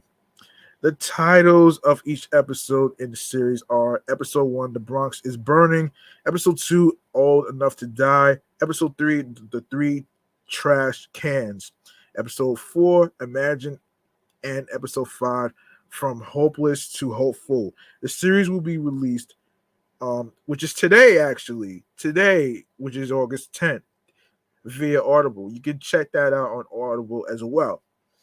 Alongside narrating duties, Chuck D is also giving out flowers to some of his fellow rappers. During an April episode of Drink Champs, the 62-year-old rapper praised both Eminem and Black Thought for being technically gifted when it comes to rap. Eminem and Black Thought, big ups to Black Thought, the Roots, and also Eminem's cyborgs, man. Chuck said previously, they are cyborgs, but let me tell you this: we can also get caught up because you got future generations, and then you got people who ain't gonna even get on the register who are dope. The fight the power rapper continued by praising Sky Zoo as a dope lyricist, which prompted the Brooklyn MC to give Chuck D his flowers on Instagram.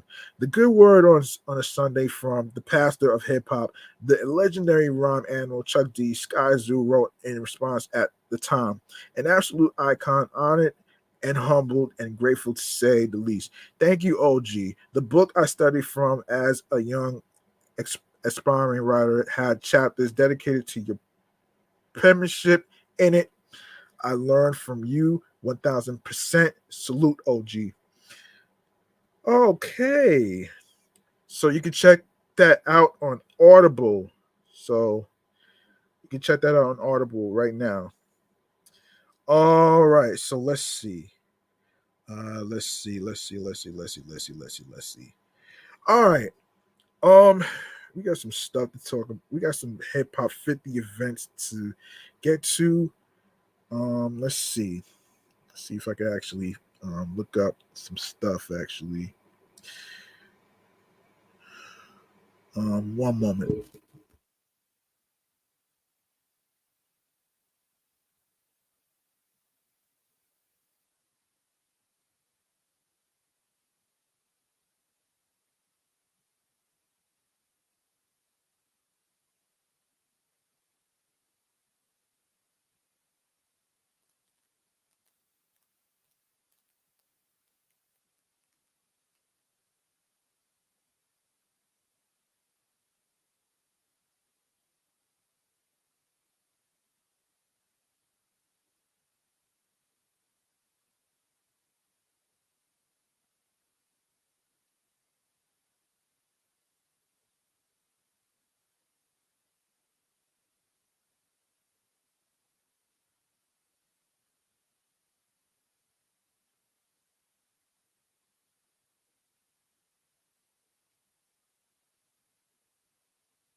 All right.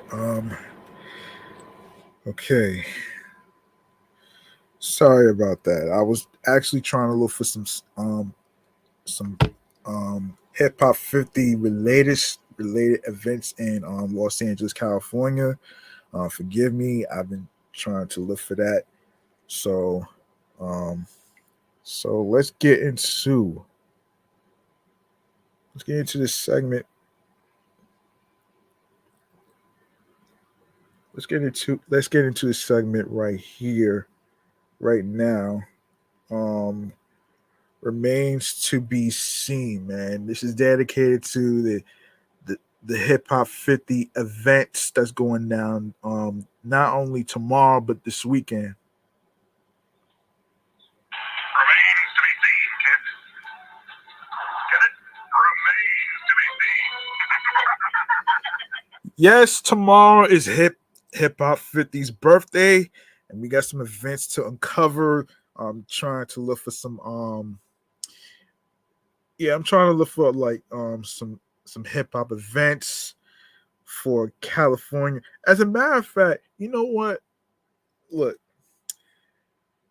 for the people in California and other states whatsoever, you can actually take a look at timeout.com to see if there's any hip hop 50 related events that's going down. So you can check that website out. It's a good website to check out some fun activities to do for the week and the weekend. And sneakerhead easy, sneakerhead. Hold on a second, sneaker lover easy. Shouts to you for viewing this. All right, so let's get into the action right here. All right, so things to do starting tomorrow, August 11th, workout and party with 305 Fitness at Arlo Soho, New York. Get your groove on with 305 Fitness at Arlo Soho for a rooftop workout class. Uh, the high energy class features bass dropping DJ mixes that turn guest workouts into a party building strength and endurance while having fun. Located at 231 Hudson Street, Manhattan, New York. Starts at 8 a.m. for free.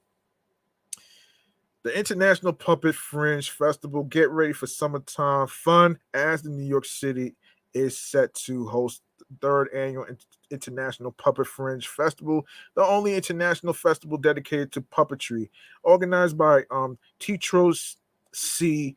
Grupo Moran and the Clemente Soto Velez Cultural and Education Center, with a diverse lineup of performances from all over the world.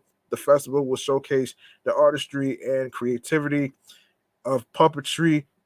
Teatro C is at the Clemente, located at 107 Suffolk Street, Suite 202, Manhattan, New York. All day. Tickets starts at $25. Before I get to the August 12th, before I get to August 12th, man, I need to actually look into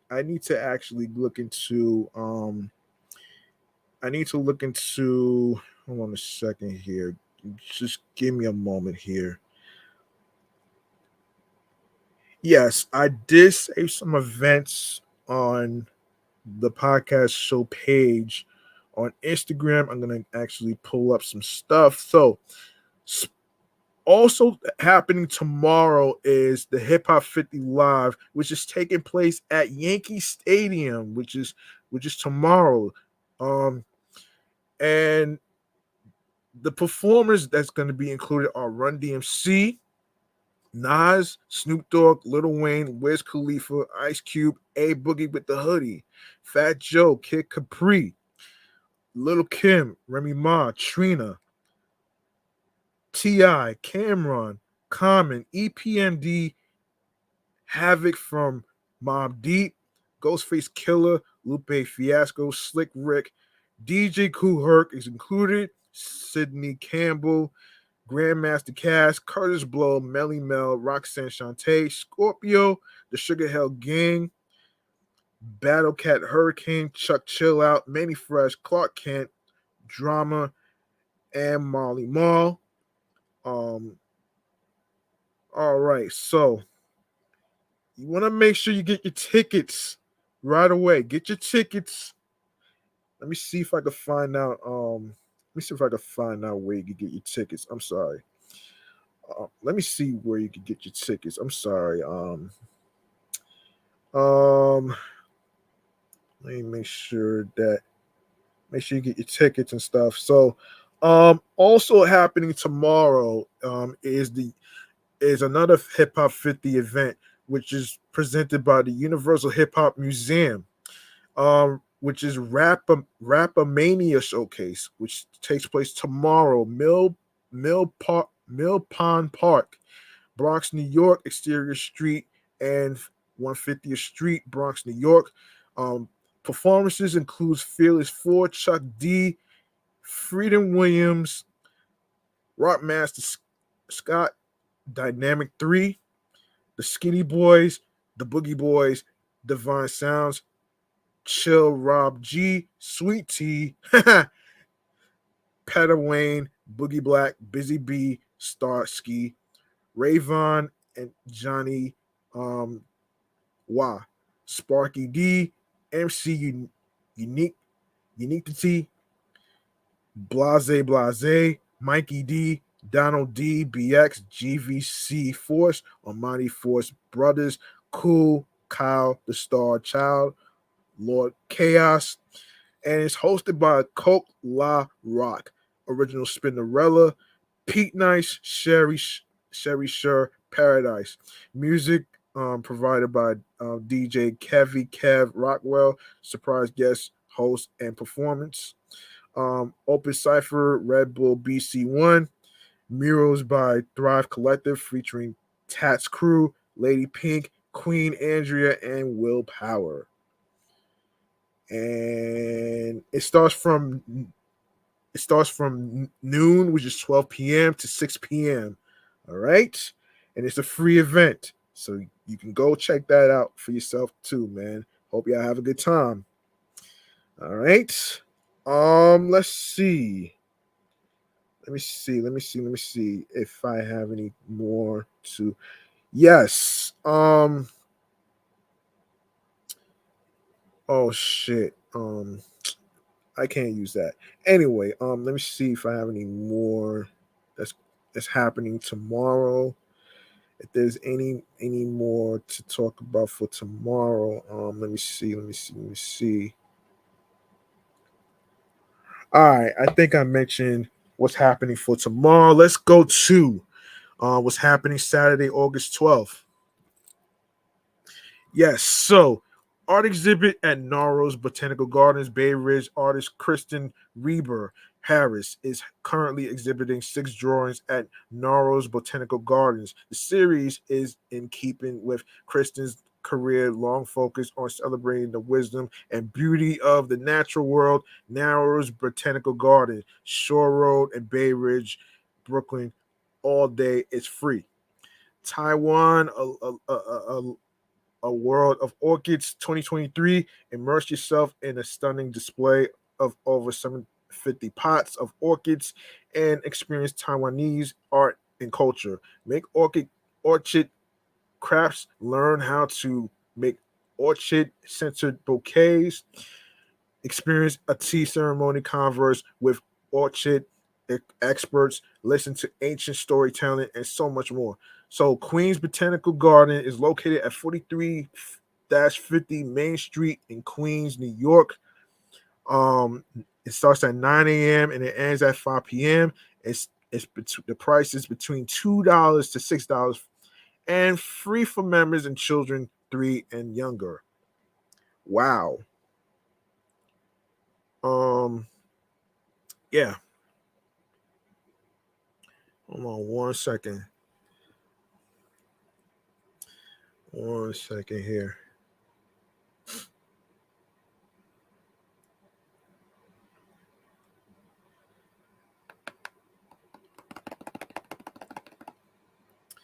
Okay, let me do this.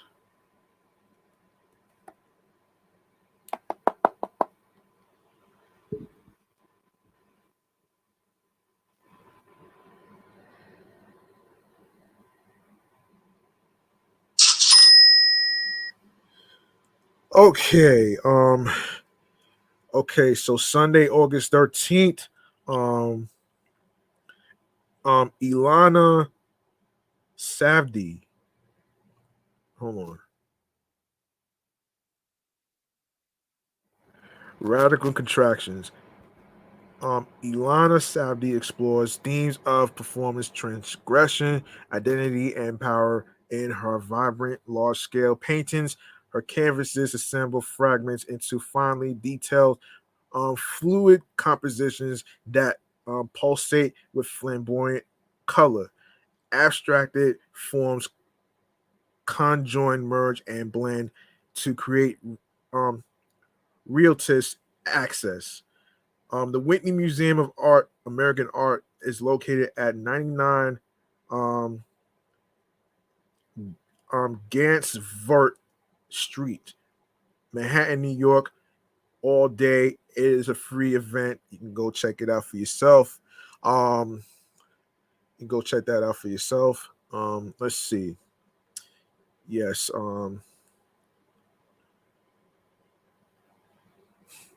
Let's see. Also happening on the 13th on Sunday, Open Village. Step back in time and experience the Open Village at historic Richmond Town. The open air museum is alive and with living history, demonstrated by costumed historical interpreters and structures throughout the campus. Historic Richmond Town is located at 441 Clark Avenue in Staten Island, New York, and it starts from 11 a.m. and it ends at 5 p.m. It is a free event. Go check those things out, and along with the Hip Hop 50 events that's going down tomorrow. All right. Let me see if before I even wrap up here, man. Let me see if I missed out on any other events that I just saved. Let me see. Let me see. One moment. One moment.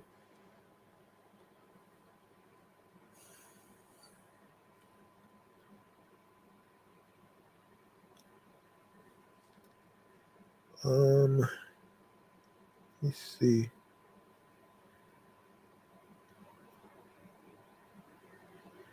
Yeah, I think I covered the bases with with what's going on at Yankee Stadium. I did cover that already, so I just want to make sure I didn't miss out on any other events that I just saved. Let me see.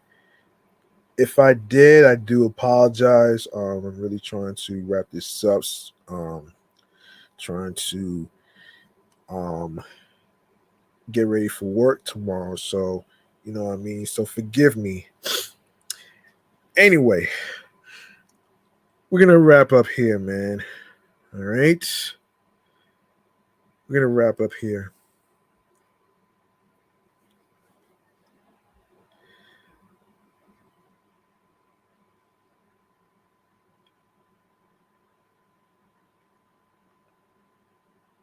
Yes, we're gonna wrap up here right now, actually. Okay. Last segment of the night is going to be stream choices on the go. Let's go. All right. If you miss any of the episodes, um, whether it's on YouTube or streaming platforms whatsoever, don't worry. I got you back on everything, man.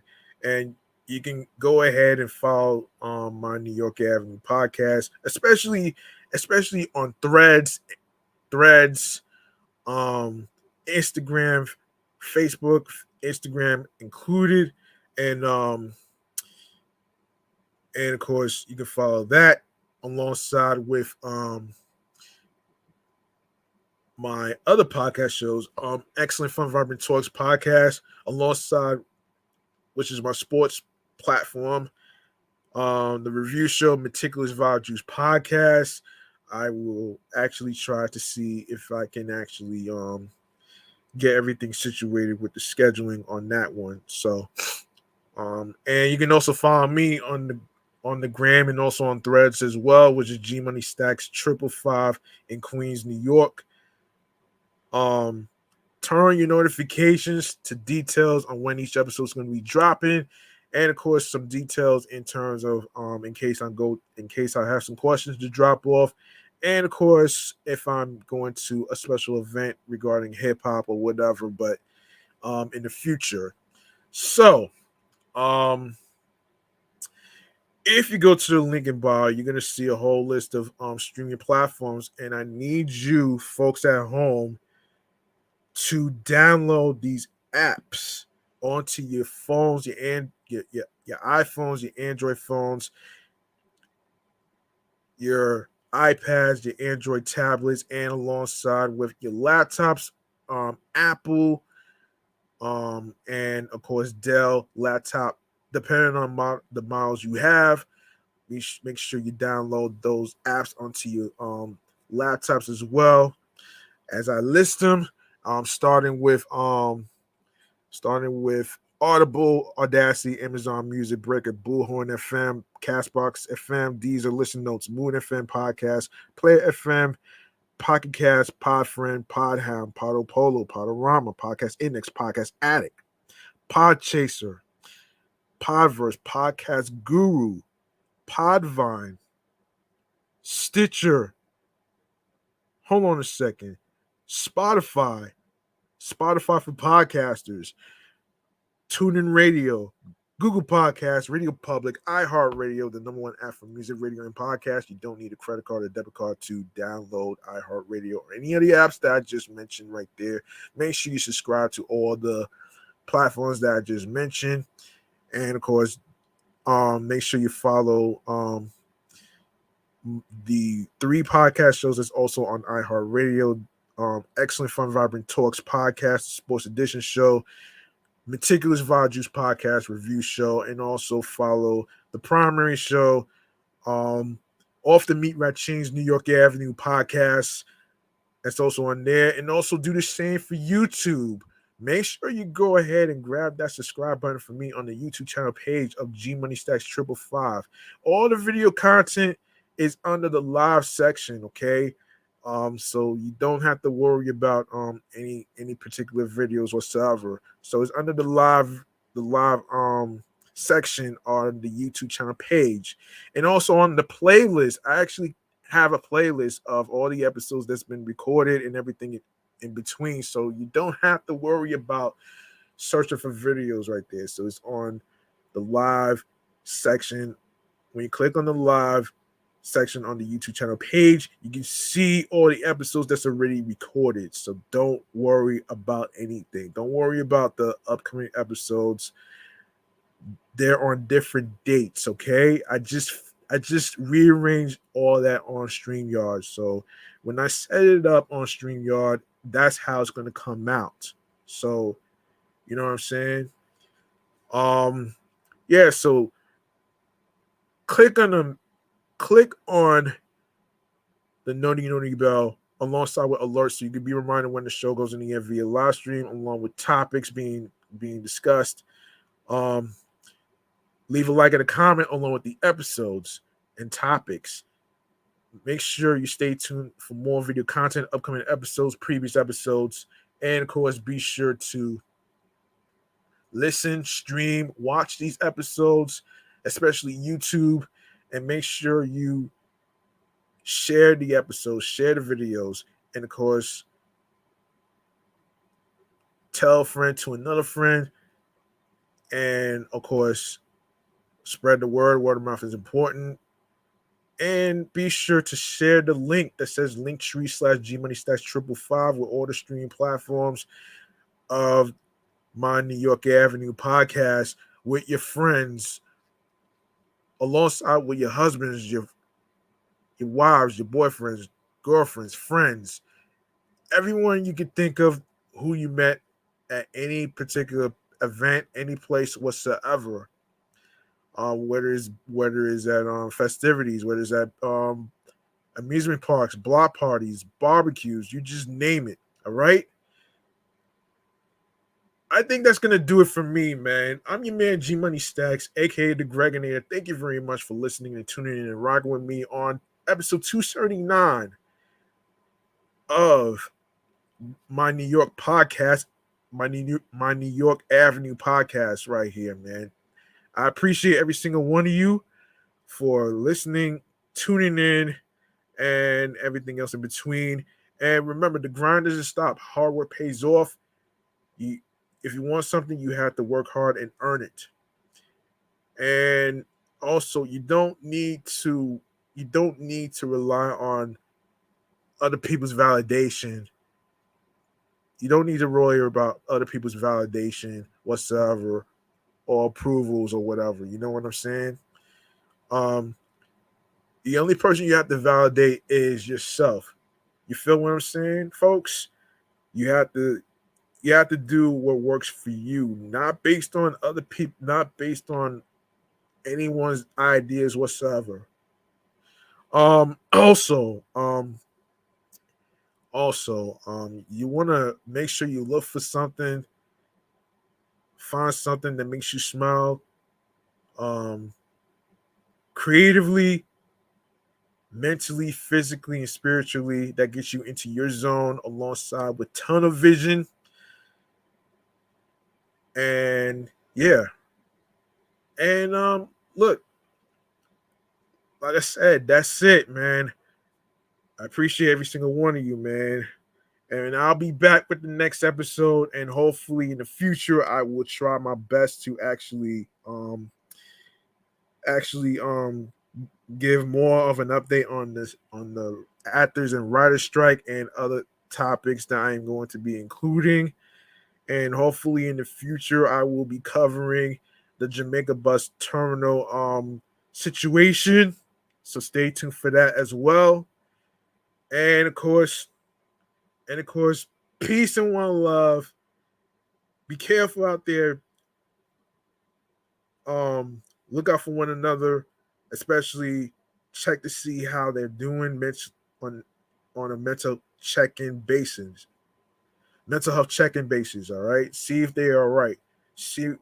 Understand what they're going through. Because you never know what they might be going through. You know what I'm saying? So be careful out there. I hope y'all have fun at the events that I just mentioned. And yeah, I'm out of here, man. Peace out. Good night. Night night, everybody, and happy birthday, hip hop. Happy 50th birthday, man. Take care. Peace out.